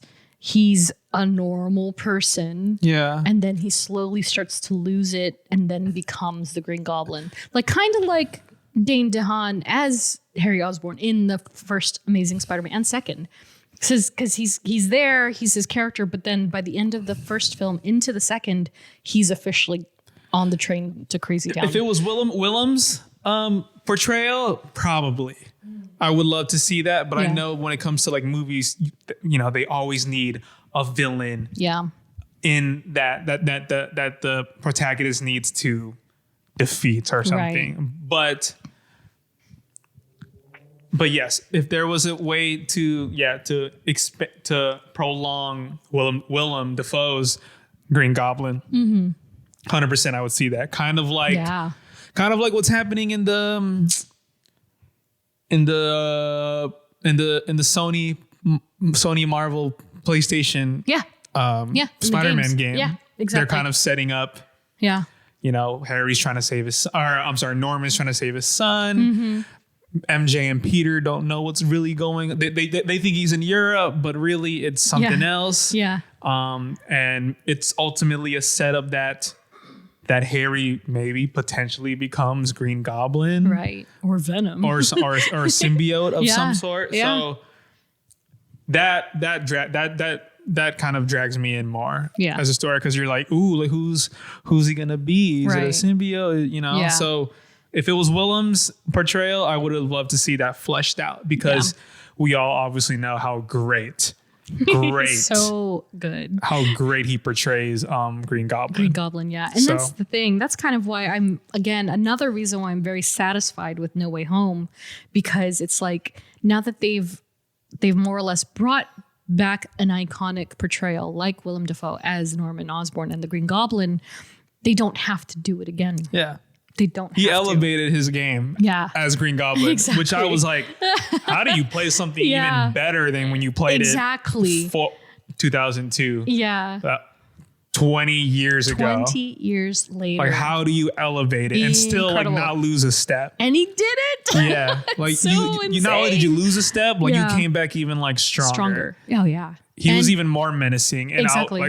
there's points where I was like, I'm scared of this guy. Yeah, he's scary. He's Yeah. genuinely scary as a character. He's so good. He's great. Yeah. And so I would have loved to have seen him, especially when, when we're about with what we're about to talk about. So where do we even start? Gosh, even with notes, I'm like, oh, how do I even start this? so Norman Osborn. So during this time in the Spider-Man books, and so you kind of got to think this is about 10 years, almost 10 years into the series. So at this point, Harry is pretty much a drug addict. He's like taking actual drugs. He's like Jeez. doing heroin and cocaine. And, Oh my gosh. and so Norman is trying to be a father, trying to run his business and be his own entity. But at the same time, he's got this thing at the back of his head nagging him. And he's got the alter ego seeping through, which is the Green Goblin. And so he buckles beneath the mental strain, and he then becomes the Goblin full on. And so that's kind of what we talked about in the trading card, in that he was going through these bouts of amnesia and losing memories and regaining memories, recovering these memories, and then recalls that, oh, Peter Parker is Spider-Man, and he's like, oh, and then the Goblin takes over and he seeks to just kill the hero that has gotten in his way so many times. And also at the same time, kind of, he's projecting his frustrations with his son onto Spider-Man because he wanted his son to be the powerful being like Yes. Spider-Man is, and then what have you. And so he wishes for nothing but revenge against Spidey. Of course. And unfortunately, that leads to the subsequent kidnapping of Gwen Of course. and the iconic bridge scene. So this girl has just come back from Europe. They just had some good times being a couple again. And then, she's not feeling well and she's like, I need to find Peter. And then like in the panel, you see Gobby on his glider just coming toward the window. And it's like, oh no. Wow. And so this is the last panel that you see Gwen alive. That's Wow. it. That's the last panel. That's and good. so speaking of the issue, I have it, of course. Amazing Spider-Man 121, June. I want to say 1974, 1975. Wouldn't Okay. 20 73. cents. Yeah, I know. 1973. And so where do you even start? So yeah, the next time you see Gwen, it's the scene that we've seen so many times with Spidey slinging toward this dark bridge. The sun's dying in the background, and the Goblin is just gliding about on his glider at the top, and his girlfriend is passed out. Spidey's girlfriend's just passed out on the top of the bridge on that little thing, which is why more or less when those teasers for No Way Home started coming out and MJ was on top of the bridge, Yeah. everyone was like, She's gonna no, die. she's gonna die. And then the part of her falling, she's gonna die like Gwen. And of course, that's also laid into the fact that in the first Spider-Man, again, the Yeah. end scene is Mary Jane Watson falling off the bridge, and because of the Green Goblin. Spider-Man and bridges just don't. They're just not good. Good things never It's not happen on a good. bridge. No, right. And I swear they've actually written that somewhere. I think it's an It's actual got to be like line one of of those dialogue. rules for Spider-Man. Oh, If he's on a 100%. bridge, something tragic is going to Something happen. tragic is going to happen. Keep the women away from them. I mean, even in No Way Home, that happened. Yeah, exactly. And so, they have this dialogue between the two of them, and of course, Spidey is even more paranoid and unprepared, and also unwell. I think it's the issue before, or a couple of issues before, he was fighting the Hulk. And so the Hulk was rampaging, and he got sick and all this stuff, and he wasn't on his A game, essentially. And so, he's just like, oh, we can settle this, Goblin. Like, don't drag her into it. And, Gobby does what he does. And he kicks Gwen. He knocks Gwen. Sorry, he doesn't kick her. He knocks her off with the glider off the side of the bridge. Yeah. She starts plummeting, and Spidey Again, he's like, oh my God, her dad is dead because of me. All these people are dead because of me. Her life is ruined because of me. This is my chance to make it up to her. I'm going to save her. She's the love of my life. He goes after her, but he's also sick. And then he's also so confident. He's so utterly confident that he has this because he's fought so many people up to issue 121. Yeah. He's like, I've been doing this for years now. I've been doing this since I was 15 years old. Yeah. I have this. I can do it. Yeah. And he does and he grabs her by the boot and he yanks. And then, like I told you in that other episode, you see the panel in this comic book and you see her little neck just go snap. Ah! I hate It's the God. worst. Yeah, and I have this wonderful collector's book on Amazing Spider-Man downstairs, and there's a portion where Stan revisits these pages of the book and Gwen's death and how it had been erased later in future printings that the snap even occurred because they just thought it was so traumatic for readers to see that he literally caused her death, that she wasn't dead, that they just had to kind of like, oh, let's try to erase it. Let's try to numb the pain. But it still didn't soften it because he still failed. So that's like, ultimately, it's like, that's why I say this whole era of Spider-Man's life in the books is so catastrophic and so detrimental to who he is as a superhero that unfortunately he had to have the biggest fail happen right before his eyes where he literally did the thing. Because at least with Uncle Ben, someone else shot Uncle Ben. Someone else took his life. Yeah. In other occurrences, it was always somebody else he failed to help, like to kind of stop it. Yeah. But in this instance, It's he's his the one fault. it's his fault for many reasons. And so the saddest part of it is that he then pulls her up. He's like, I got you, honey. You're good. You're safe now. And then he's like, Gwen? And it's very much like the Amazing Spider-Man 2 scene where It's very hard for me to watch that is scene. terrible scene. I literally I had heart can't watch palpitations. it. I couldn't breathe when I first saw that film because I was like, she made contact with the floor. And they showed it. And they showed it. Bro. Yeah, I was like, oh my God. Like Visceral. Oh yeah, it was terrible. God. And so we'll go into comparisons in a second, but he cradles her and he's like, Gwen, good, honey, like wake up. And she's dead. She's gone. She's not waking up. And then he loses it. The end of this issue is like, you killed the woman I love. Now I'm gonna kill you. Oh, he goes on a rampage. He loses it. And then that brings us to this next issue, which is also, by the way, both are signed by Jerry Conway, who was the writer, and Stan Lee. Saw that. They're both signed. They're both authenticated. And so this is 122, which is the death of Green Goblin. And so I don't know. I haven't checked in a very long time. Independently, these issues, I think they range from about $500 to $1,000 each.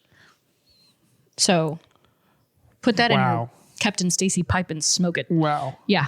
What I also noticed rewatching Amazing Spider-Man 2, they foreshadow Gwen's death. Yeah. Yeah. Mm-hmm. And I was just like, oh, they foreshadowed it. It was during the fight with Lizard at the school scene. And she falls out of the bridge. And like, well, The like window. he was like, oh, I'm going to throw you out the window now. Yeah. She was like, what? Yeah. And then like, and it's a harmless fall. It's not that far Yeah, of a yeah. fall. And then Yeah. he webs her like that. Yeah. And I was just like, oh, okay, Yeah. that's how, okay. Oh yeah. And then I was like, I remember sitting there and I was like, okay, he webbed her by the stomach. He webbed her in the middle. Do that again. If that happens again, web her in the middle or somewhere where she can like latch onto it, right? But, you know, speaking of the science, that's what I was going to talk about next, is that I found this excerpt from a book called The Physics of Superheroes. Nice. And so Totally plausible. yeah, right, exactly. It's like, why not? And so consistent with Newton's laws of motion, the sudden stop, regardless of what, like how it happened, that fall from that bridge, that towering of height, it would have killed Gwen regardless. just because of the rate at which she was falling, and then the ultimate impact on the water, which is why like people who are on bridges to say goodbye to society, it's not a good thing. Yeah. It just isn't. Yeah, and hitting water at an accelerated rate is pretty still painful. Absolutely. And so this book written by James Kakalios cites Gwen's death as a study in it because of the gravity and all of that. They did all of that math. And so I believe there's also, I think it happened in 2014 or 15, maybe around that time.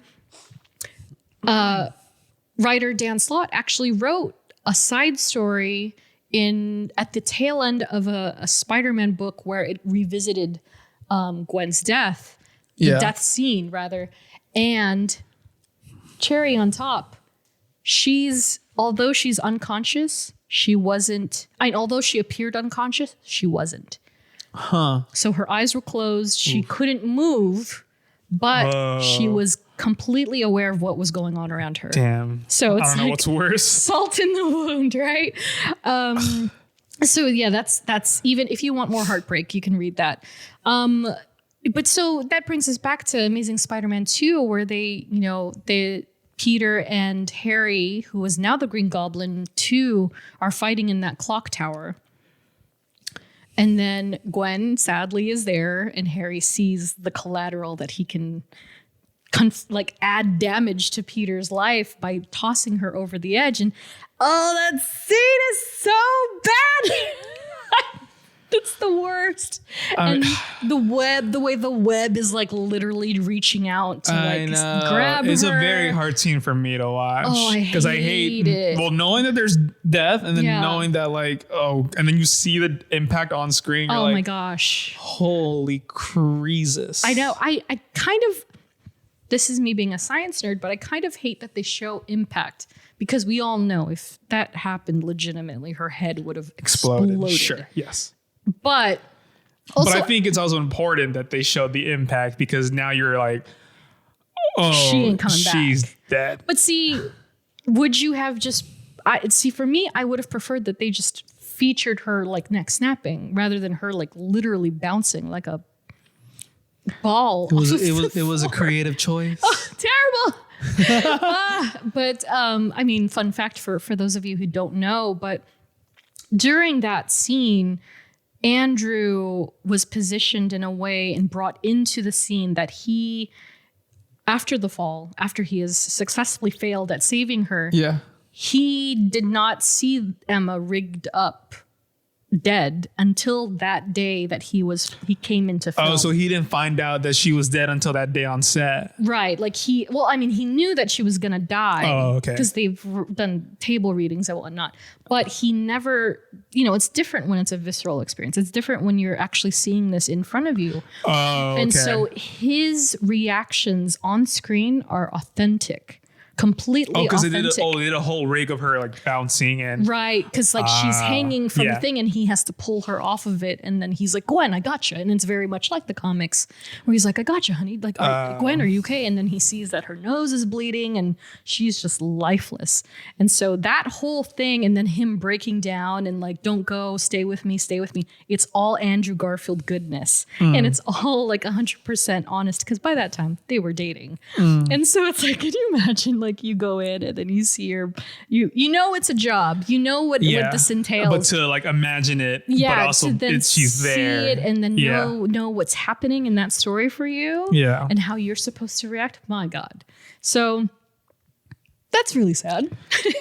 He got his redemption. Though. He did. Heck yeah, he did. Which is like what we can talk about now, of course, and kind of like what we said earlier in that that the way that they did bring these Spider-Men back and kind of tie up their loose ends was so gratifying for me as a fan, because again, like, sure, it was with MJ this time, but the redemption for Peter in that moment and how he couldn't save Gwen, but he learned from his mistake. To then he said no webs right now. Not until the last moment. Exactly.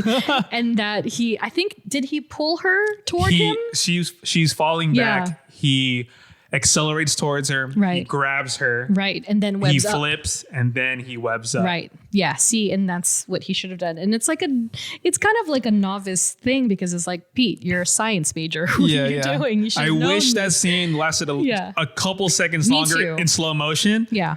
But it was still, but like I understood it and I got it and I was Yeah. like, yes. Oh I just my wish gosh. I wish it was fleshed out maybe a couple seconds The longer. cheers during that Yeah. portion and the tears that fled Yeah. from my eyes. I was like, oh my God. Also, credits to Zendaya's acting on So that one good. too. Yeah, absolutely. Like incredible. she brought out that reaction, I think, Yeah. out of Andrew. And he said that, did he not? Didn't he, He say did. that? I think he It was said- all Zendaya. I think it was all Zendaya saying like Yeah. when she asked me how I'm doing, Yeah.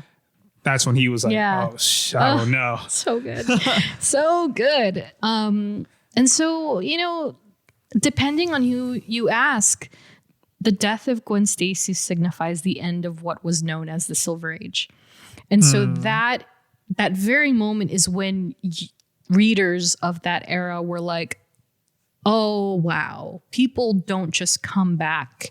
They don't survive to see another day. They don't just go to the hospital and buy panel 2 of the next issue. Yeah. They're great. No, she died. Yeah.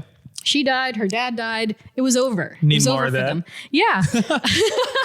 And so, to some that's otherwise largely attributed to the comic tales of the 70s. Like that's kind of the beginning of what followed next, which is the Bronze Age and what many regard as the darker, the grittier era of comic books.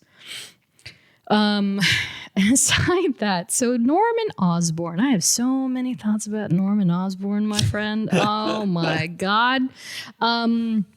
There was, and I'm sure like people who know about this were like, is she going to talk about it? Yeah, I'm going to talk about it. So there was this storyline called Sins Past, penned by J. Michael Straczynski, who has also written and contributed to some of the films. And it was very polarizing because, it's like peak science fiction when more clones come into the fold and children are created in test tubes and they are born at accelerated rates. Yeah. So this is what happened, okay? Okay. So let's rewind to, Gwen goes to Europe. Okay. In this storyline, according to J. Michael Straczynski, Gwen went to Europe where then she was then met with Norman Osborn. Okay. They hook up. Wow. Ew. Hook up. And the panels are tragic because they're just absolutely Graphic? like, no, well, I mean, they're suggestive enough that I have them like burned into my memory. It's so disgusting. And and the reason why it's done at all is because, again, Norman Osborn is just using her as revenge for that's right. Peter. Yeah. And so that's already gross enough. And so what inevitably happens is that Gwen becomes pregnant with twins. And then instead of the normal gestation period of 9 months, she has these babies within weeks Ew. as fully grown human, like fully grown. What is she? Children. Scarlet Witch? No, but it's because of Norman.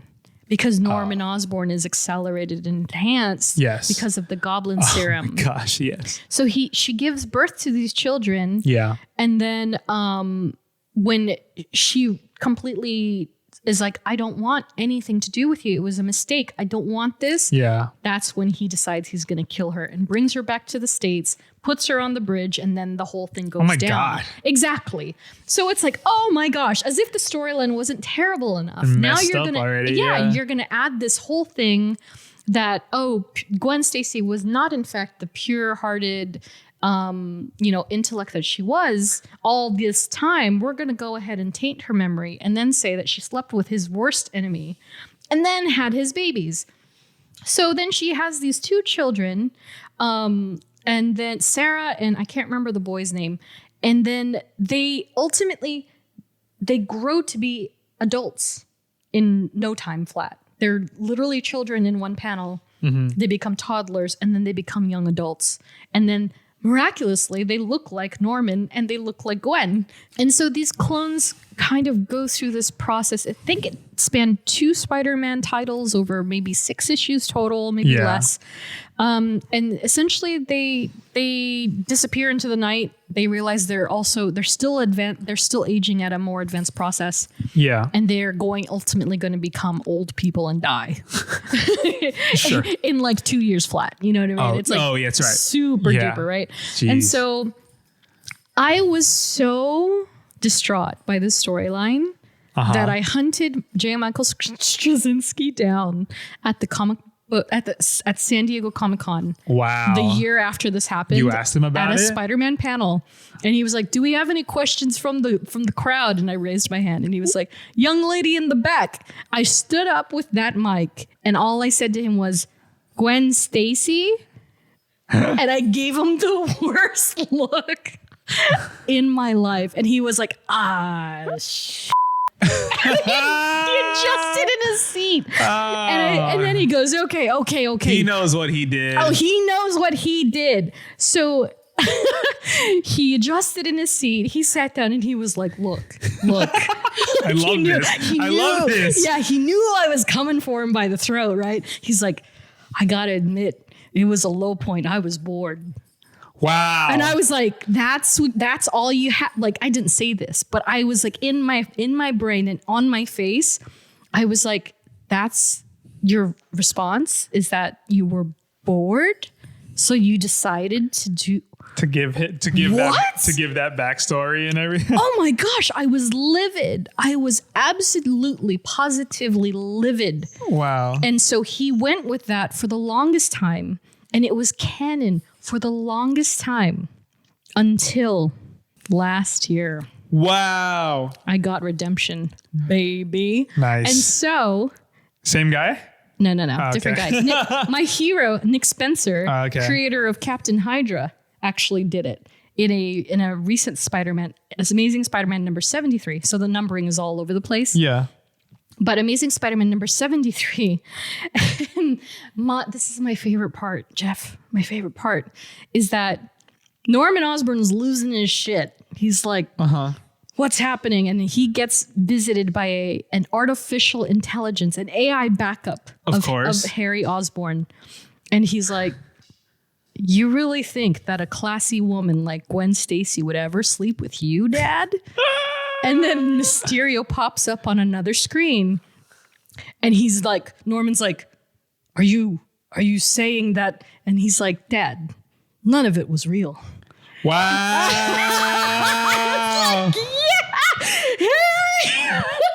Wow. Yeah. So it was all part of Mysterio's doing. Like, he manifested all of that. At least not her dying, but the children, him going to Europe, all of that was manifested by Mysterio. And then there's this inside joke that Norman actually Mysterio. and not Gwen. But no, that isn't verified. That's honestly but it hilarious. is pretty funny. But yeah, so Harry pulled a fast one on his dad, and I had to buy that issue immediately. That's honestly so thanks, Harry. The best thing I've ever heard. I love it. So that was one of those things. So yeah, that was at least the Green Goblin aspect of Gwen Stacy's death. Oh my God. Jeez. Wow. Yeah. So now we're gonna actually talk about the death, not too much further in length, but I just wanted to cover some things that were very pertinent to the comic books of that era and how it set course for comic books and women in comics. From that point. Okay. So here's a quote from Jerry Conway, who is the man responsible for penning Gwen's death. It was not Stan. Stan had always said, like, Gwen was supposed to be the end-all be-all for Peter. She was supposed to be his love interest for the rest of the run, period. But Jerry Conway, Jerry, he has said, quote unquote, "Mary Jane hadn't lost edge that made her an interesting character. Gwen didn't have an edge. She was just a nice person." Huh. Right? Wow. What the hell?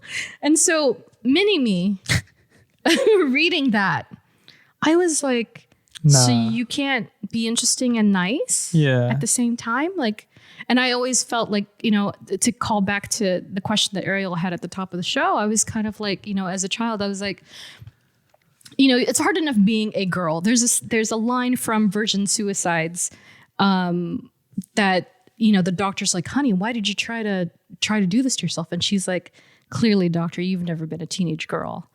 And so with that, and with Jerry's line of just being like, basically saying, well, Mary Jane was exciting because she was different and like dicey and challenging. Sure. And she was mean, versus Gwen just being like smart and nice. I was like, I don't want to be a mean person. Yeah. I want to be interesting and nice and smart. Yeah. And so that kind of set course for me.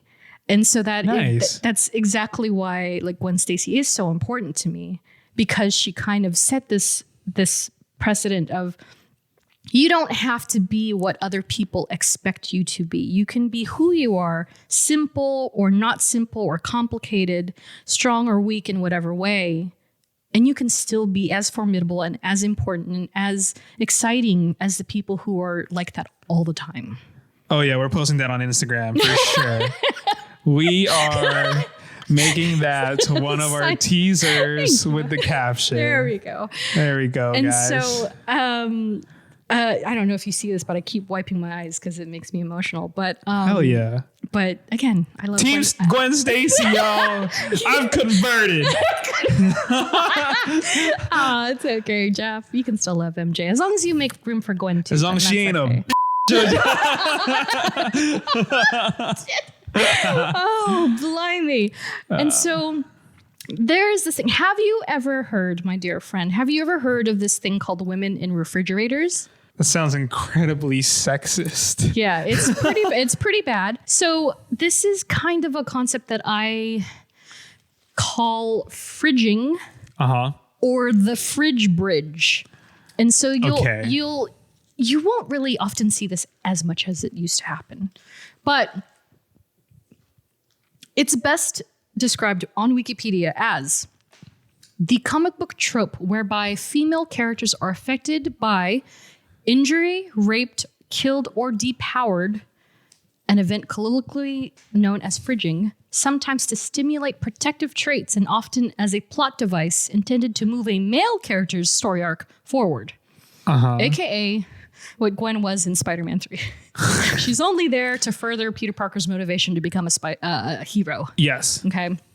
And so the phase itself was coined by comic book giant Gail Simone in response to a classic DC tale that appeared in Green Lantern number 54, 1994. So this is a more modern, it's still vintage by all means. Yeah. A more modern trope in that, this is so sad, in this issue. So similarly and as different as it is to Gwen Stacy's tragic death, Kyle Rayner, who was Green Lantern at that time, his girlfriend Alexandra DeWitt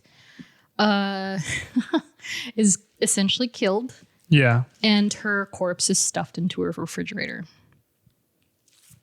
To further advance his superheroism.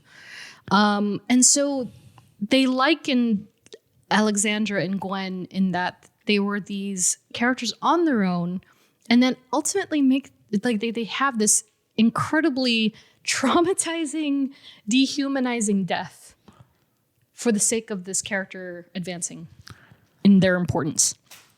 Bless you. Jesus. So that's where the fridging came from. Unfortunately, and yes, they do show it. So like the panel, you can Wikipedia it, you can Google it, whatever you want. And he walks in and it's like, you just see like, I think the door itself is kind of jutting open and it's kind of like peeking it's out. Messed up. Okay. Oh, and it was 94. So they were a little more, ballsy when it came to depicting these kinds of things versus the 70s with Gwen. So yeah, that's kind of something that has more or less succeeded past both of these female characters until modern times, in that often women were sadly used as this plot device continuously over time for some of our most well-known superheroes. And I think, by that same token, I think it's then kind of fed characters to come to creation like Black Cat and like Selena Kyle, Catwoman, to create this particular breed of female characters that comes up to really truly hold their own. Yes. And maybe not as often have a male as a plot device, but hopefully not as frequently. Yes. So that's, I thought that was just an interesting thing to kind of mention. But when it comes to, this is the last time I'm going to mention it, at least for this episode. So the day Gwen Stacy died has an actual date, January 28th. Yeah. Like I mentioned, written by Jerry Conway. It's my dad's birthday. Oh, is it? Yeah. Oh, man. Dad. Well, now we'll remember your dad's birthday for sure. Oh, gosh. With Jerry Conway, Gil Kane, John Romita, and Tony Mortellaro. Nice. Mortellaro. Creative team-wise. And that significant date, that the day that Gwen Stacy died, actually correlates directly into a far more important storyline called Spider-Man Blue, which is my favorite Peter Parker story of all time. And it's a 6-issue story written by Jeff Loeb, which should be a familiar name. That does sound very familiar. So Jeff Loeb worked on many of the ABC, I say this every time, NBC shows. Agents of S.H.I.E.L.D. and ABC. Yeah, ABC. Yes. And he was also a part of the Heroes show. And he's penned many comic books in his day. Okay. And so this happens to be one of his works of art and also drawn by Tim Sale, who was extraordinary in the field. And so it's an incredible telling of a week in Peter Parker's life. Okay. So he's engaging with all of these heroes that we've just, these villains that we've just mentioned. And it's also him recollecting his time with Gwen. Got it. In modern times, but looking back on it. And he's essentially recording his thoughts of what happened that day and that day. And so you see by the mid or end of the series that he has a pile of tapes that he makes a tape every year that she's been gone. Wow. And the standout point is that he also remembers their first Valentine's Day. And I posted it on Twitter where she's like, Peter Parker, will you be my Valentine? Yes. And he's like, that's when you had me, Gwen Stacy. You had all of me. And it's like, oh, God. So cute. But yeah, Homegirl was also in a negligee and a fur coat and being like, Peter, be my Valentine. So there's also that. But go, Gwen, go. And so, yeah, as a result, Pete visits that bridge every year on Valentine's Day. Damn. By the way, Marvel received death threats for killing Gwen. Really? Yeah, they did. So there's that. How are you gonna get mad if that's what happens in the comics? I know. Woo! So yeah, I mean, yeah. So they did. So that's the tragic death of Gwen Stacy, at least. And so now we'll get into higher, faster, further, positive places. Nice. So when it comes to love interests, like we mentioned Harry and Flash earlier, and how that all kind of came to be. But to me, there are two specific people that were her love interests in the books. One of which was named Darius Leclerc. And so he was similar to Flash in that he was the star running back for their high school, Standard High. And he was introduced in the 2020 solo series that unfortunately has not seen the light of day since issue 2. Pain. So I don't know what fate he met just yet or how they went about. But of course, by the time Gwen gets into college, she meets a young man named Peter Parker. You don't say. Peter Parker. And so like, where do you even begin where we haven't even gone yet? You know I what mean, we Like, don't have to spend too much time on it. Yeah, but no way. Everyone But- should get the gist of it. Yeah, you should probably understand what the haps is with Peter Parker by now, and of course portrayed by Tobey Maguire and Andrew Garfield. At least where Gwen is concerned. Yeah. Yeah, Tobey and Bryce Dallas Howard. She was introduced as Captain Stacy's daughter at the height of Spidey's popularity. The jazz club scene. Yeah. MJ didn't get along with her so well. And then when it came to Andrew and Emma Stone, passing ships who inevitably intersect. Yep. The best. Gwen was portrayed as the top of her class, worked at Oscorp, and the rest is history. Yup. And so, of course, iconically enough, this character does have some aesthetic that is quite notable. Like we've mentioned a few times already, she's got the classic purple shirt or skirt with a black shirt or skirt and the green coat.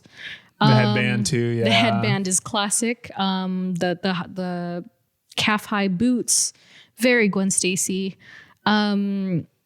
So whereas Bryce Dallas Howard had an interesting style, she was. Yeah. I feel like they didn't really touch on the classic looks too much with her, although they paid homage to it with the boots on one side and the headband on another. But Emma Stone, I thought her costumes really resonated with the Gwen Stacy from the comic books, but again with a more modern take. Yeah. And it was very classy in the way that they did it because she was still so cute. And it was so modern and so of the 2010s. And she had the boots and she had the knee highs and the headband. And she was just such a great portrayal that I honestly couldn't have asked for someone better. Yeah, I think I would agree. Yeah. I mean, she's not the only iteration of it, Yeah. obviously, but just the extended portrayal of her, Yeah, exactly. unmatched. Yeah, absolutely. And it's kind of like what they said in news and blogs when Amazing Spider-Man and 1 and 2 had come out. It was Yeah. kind of like they introduced such a likable character only to kill her off, and then that kind of set a stigma of like, you can't do that storyline because you like her too much, and then she dies. But that's the beauty. But that's the point of it. That's the beauty of storytelling, Exactly. man. Like, oh God, these people don't get it. Right, right. You can't keep someone alive just because you like them. Exactly. That's the point. You That's like the them, and then point. you take them away because Yeah. that's the emotion of story. Yeah, you can't watch Amazing Spider-Man 2, especially those last scenes where they're like on the bridge and he's like, I'll go wherever you go. Yeah. I'm with you. And it's like, oh my God, they're so endearing. Yeah. And so lovely. And they've gone through all the waves and the bumps in the road, and they've gotten to that point. And then you're like, God, they are so great together. They're not perfect, but they're great together. Yeah. And that's the whole point of taking her away, because then Yeah. you see the impression that she has left on him. And do you remember, like, maybe you don't, but there was this whole thing where overseas here in New York, people were doing this thing where they were like, be my Gwen Stacy. Oh my gosh, no. Yeah, there was this thing where it made such an impact on viewers at the time that there were just random people that would put up flyers with a heart and just put like, be my Gwen Stacy. Like that was somebody's way of being like, I want to be with you. Wow, Be my Gwen that's Stacy. amazing. I loved it. I loved every second of it. It was That's so great. good. I was so into it. And I was gosh. just like, yeah, actually, I want to be somebody's Gwen Stacy. That's all I want. Ty. Oh God, it was so good. I loved it. Oh my God. I mean, And me. like Yeah. I'm not. She died. Yeah.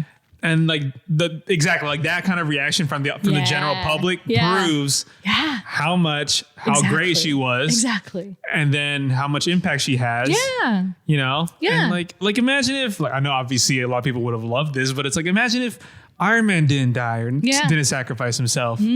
Like, yeah, he'll be in more movies, sure, but it's like, Yeah. Exactly. But like, yeah, his do you impact. die a hero or live long enough to see yourself become the villain? There you go.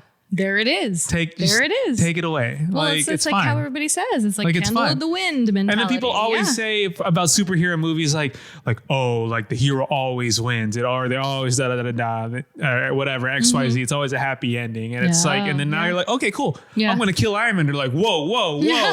Hold on. You're going to kill off the person who started it. And it's like, yeah, he's been here for 10, 11 years. Exactly. He wants to go. Yeah. Let the man rest. Yeah. No, it's very much like that. And it's also just, it's a story. It's storytelling in itself to like see the impact and the aftermath of what something like that has left on somebody. And also it's something that, much like the counterpart of love and being in love with someone, that people understand and sympathize with loss. Yeah. And so you know how someone who you've lost or something you've lost or a time where you failed and you thought you were so confident and so sure in yourself, that resonates because it's so human. Yeah. And I think that's the beauty of this character, is that she was just so human and everything about her was so human that, again, Spider-Man's best attribute isn't that he's Spider-Man, it's that he's Peter Parker. Yes. 100%. See? And that's what I'm saying. Yeah. Another great example, which is probably a more relevant example, is Star-Lord and Yondu. Yeah. Exactly. And James Gunn has gone on the record multiple times saying, no, I'm not bringing him back. Yeah. He is dead. Yeah. Because his death significantly impacts Star-Lord as a person. And James Gunn understands comic books. Yeah. And so that's why I'm just like, he has done, even like up till now with Peacemaker, he has done such an exquisite job with his storytelling, albeit it's not canon, perfection, but it makes sense in the scape in which he's presenting it. Death is necessary, obviously, if it's important, it makes sense. If death is important because sometimes that's like the key to someone's character arc. Yeah, exactly. Superman. His in Man of Steel, like his uncle, uncle as well. Yeah, sorry. Yeah, no, you're uncle. Good. Yeah, Uncle Ben. Like, it happens. You all you over can't the get place. mad at it just happens. Yeah, it's good storytelling. Yeah. At least when it's not like a superficial plot device, but when there's meaning behind it. And when there's an emotional core to it hits different. It can hit very, very different. So that brings us to other versions and in other media. Surprisingly enough, Gwen has been in some cartoons here and there. She was presented as an alternate universe Gwen in the infamous 1993 Amazing Spider-Man show, voiced by Mary Kay Bergman. And then later in a 2017 cartoon voiced by Laura Bailey, who is Mary Jane in the Sony Spider-Man. Wow. Yeah. Nice. Crazy, right? Laura, and she's Black Widow in the Avengers game. Wow. Yeah. She's extraordinary in the voice acting world. And then, that little clone I talked about earlier? Oh, no. Her name, she actually gets a name. Her name is Abby-L. Abby L. Okay. So she's the clone that Dr. Warren created. And then she had the carry-on virus, which is what, led to the deterioration and all that nasty stuff. Yeah. And she also had the ability to kill anybody just by touching them. So she had this weird viral thing. Oh, gosh. She actually ended up killing another clone with a sniper. So that was pretty cool. Jesus. She got some edge to her now. And then in Earth-1610, which is Miles Morales' universe, she is the daughter of Captain John Stacy there. Far more rebellious version. This was at the Ultimate Spider-Man Peter Parker run. She had blonde hair and kind of like hazel eyes. Yeah. She was more or less the rebellious one. MJ was the nice girl. Okay. They flipped the script on them a little bit. She was never quite interested in Peter. She saw him more as a brother figure. She ultimately dies at the hands of Carnage, of all characters, who is kind of like a vampire sort of monster created by Kurt Connors in that universe. And that death is so gruesome. Like just the way he drew her, she was like mummified and on the floor, like crumpled. It was so gross. I was just like, what happened? And they even made an action figure of it. It was really traumatizing. And then she was later replaced by a clone again, who then had blue eyes, and she was in the Miles books, and she's really cute and kind of gothy. Oh, she was adorable. Then that brings us to the infamous Mexican Spider-Man run, El Hombre Araña. Wow. Published by La Prensa. Sounds way better than Spider-Man. Right? La Hombre Araña. Published by La Prensa and drawn by Jose Luis Gonzalez Duran. Wow. Yeah. Hell yeah. Heck yeah, man.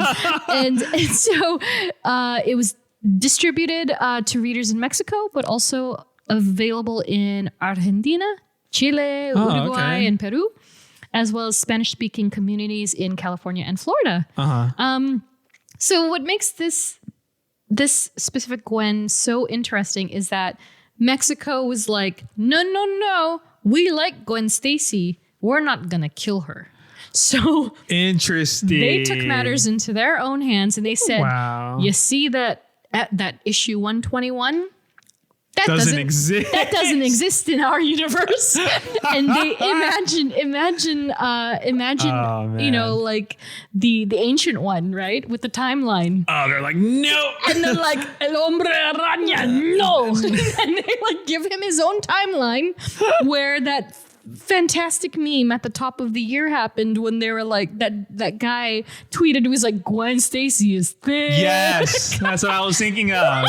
Yeah, this is the comic that those panels are from. Hell yeah. And so this creative team led by Jose Luis Gonzalez Duran, that's so funny. They just took matters into their own hands and they created a completely alternate storyline that does not exist in American canon. And I love that it made her just thick. They made her thick, right? They made her like look like a real lady. I was like, oh, Gwenny got some hips going on. We love girl. that. We love that. And so to sweeten the pot a little bit, not only did Gwen never die in that timeline, she and Peter got married and lived happily ever We love after. that. We also love a happy ending, guys. Don't get it twisted. And I have that issue right here. So this is what happens. Show me the thick pic. So this run, apparently it's like notoriously hard to get. And it's hard to get in standing condition like that. Like that, I think, is near mint. It's pretty good. I just recently acquired that. El sorprendente hombre araña. Is that not fantastic? Yeah. So sick. they go on adventures together, and I believe Mary Jane is still there. They're just not. She's not vying for Peter as hard as.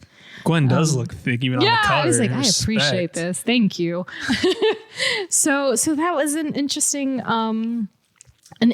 iteration of this character. I would love to get more of this line, but they're only available in Spanish and there's no translations online. So you would literally have to like I'd type have to, it, type and read at the same time. Or hold my phone up to it and it would translate do the translator thing. Yeah, but it would probably be like, Peter, the potato is in hot. like the most like Spanglish translation ever. Yeah, it's probably awful, but I think I'd do it. And so that's great. Like I mentioned, we're going to forego Earth-65 Gwen because this is where we at, Jeff? You want to take a hard guess? Like literally take a hard guess. 156. Really? Yeah. We are exactly 2.5 hours right now. Are you kidding me? Yeah. Wow. I mean, obviously we can forego maybe the first 5 to 7 minutes about the Marvel wrap up. Yeah. Oh my goodness. We are at a solid, just on Earth-616. 616. Not even talking about Spider-GWEN and that whole spiel. Yeah. Upside, I did that homework already. So, and then hopefully we will actually have a special guest or two. So yeah, we're going to forego Spider-GWEN. I'm so sorry, everybody, but we got to do it. We got to pay them due justice on their own. Yeah, they deserve their own. Yeah. I truly didn't anticipate either to be this long. I did. Did 100%. Oh, 100%. Like the whole time I was like, what are we doing, Spider-Gwen or doing Gwen? I'm yeah. like, Oh, this is man. going to be long. Oh man. Whew. Okay. I knew. Oh, you had the foresight. So we're gonna skip ahead and we're just gonna cut to the chase with the final notes here. So did you have any fan casting for regular Gwen in either scenario? Did you have any idea? None that I would have like guessed. Yeah, You know? yeah. So I miraculously found some. So before Bryce Dallas Howard was cast in Spider-Man 3, Yeah. the producers considered, get this, Alicia Cuthbert. Do you remember Alicia Cuthbert? Where is she from? Girl Next Door, House of Wax. I know Girl Next Door. I loved Alicia Cuthbert before she turned kind of, I don't know what the Sure. word is, but she's not really doing Much. I think she retired from acting, but Alicia Cuthbert was in the running, and I could see that for sure. Yeah. And then producers also considered Scarlett Johansson. Wow. Imagine, Of course. all right, because she was fresh on the scene. Yes, 2007. Yeah, 2006. When did the Girl with the Pearl Earring and Lost in Translation come out? Like around that time, right? Yeah. Had to have been. So they were considering her. And then when it came to the Amazing Spider-Man series, apparently Emma Roberts, Teresa Palmer, Mia Wasikowska I messed that up. Mia Wasikowska, Okay. who was Alice in the Disney's live action Alice in Wonderland. Oh, okay. Yeah. Mary Elizabeth Winstead, Love her. right? And Lily Collins Interesting. for Gwen Stacy. Yeah. Mary Elizabeth Winstead just got casted in something. I forgot what it was. I don't know if it was a Disney project or not. I don't know, but she was Huntress in Harley Quinn in the Birds of Prey, Okay. who is my favorite DC character aside Nightwing. What was that? She just got. Yeah, she just got something else. Yeah. I don't know. I can't remember what it was. Star Wars. Star Wars. So she's going to be in the Ahsoka series. Yes, that's what it is. Yeah, so she's officially crossing over into I was Star like, Wars. is it a Disney land. project? I feel like it Yeah, was because no, you're I right. got that news. Yeah, you're right. Oh, that's so great. Yeah. Oh, I love Mary Winstead. And, Yeah. of course, call back to Scott Pilgrim, which is another comic book Yes. film. She's fantastic in that too. And I loved her there. So yeah, so that's it. Wow.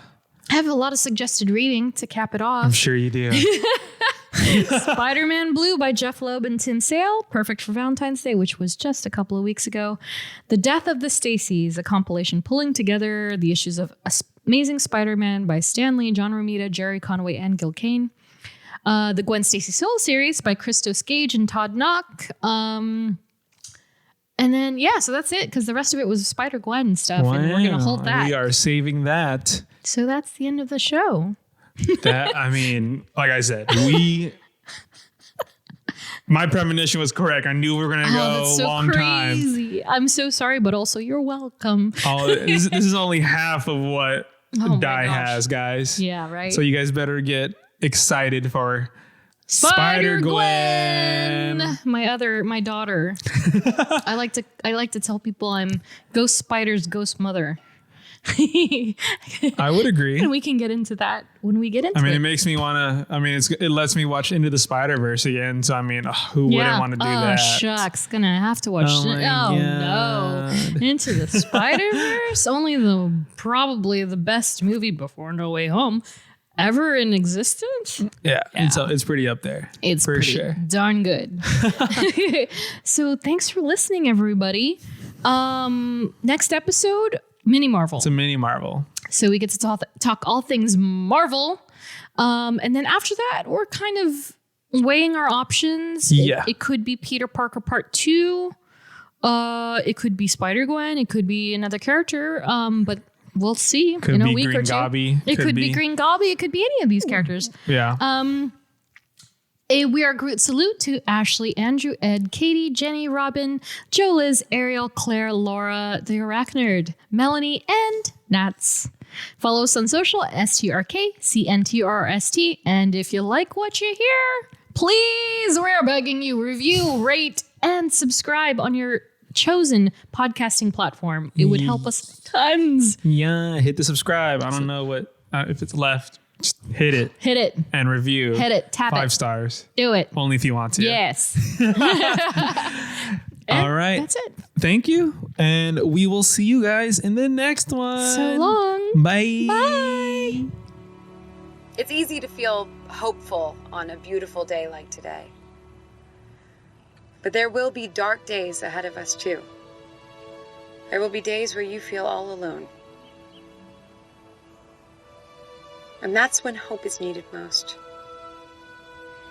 No matter how buried it gets, or how lost you feel, you must promise me that you will hold on to hope.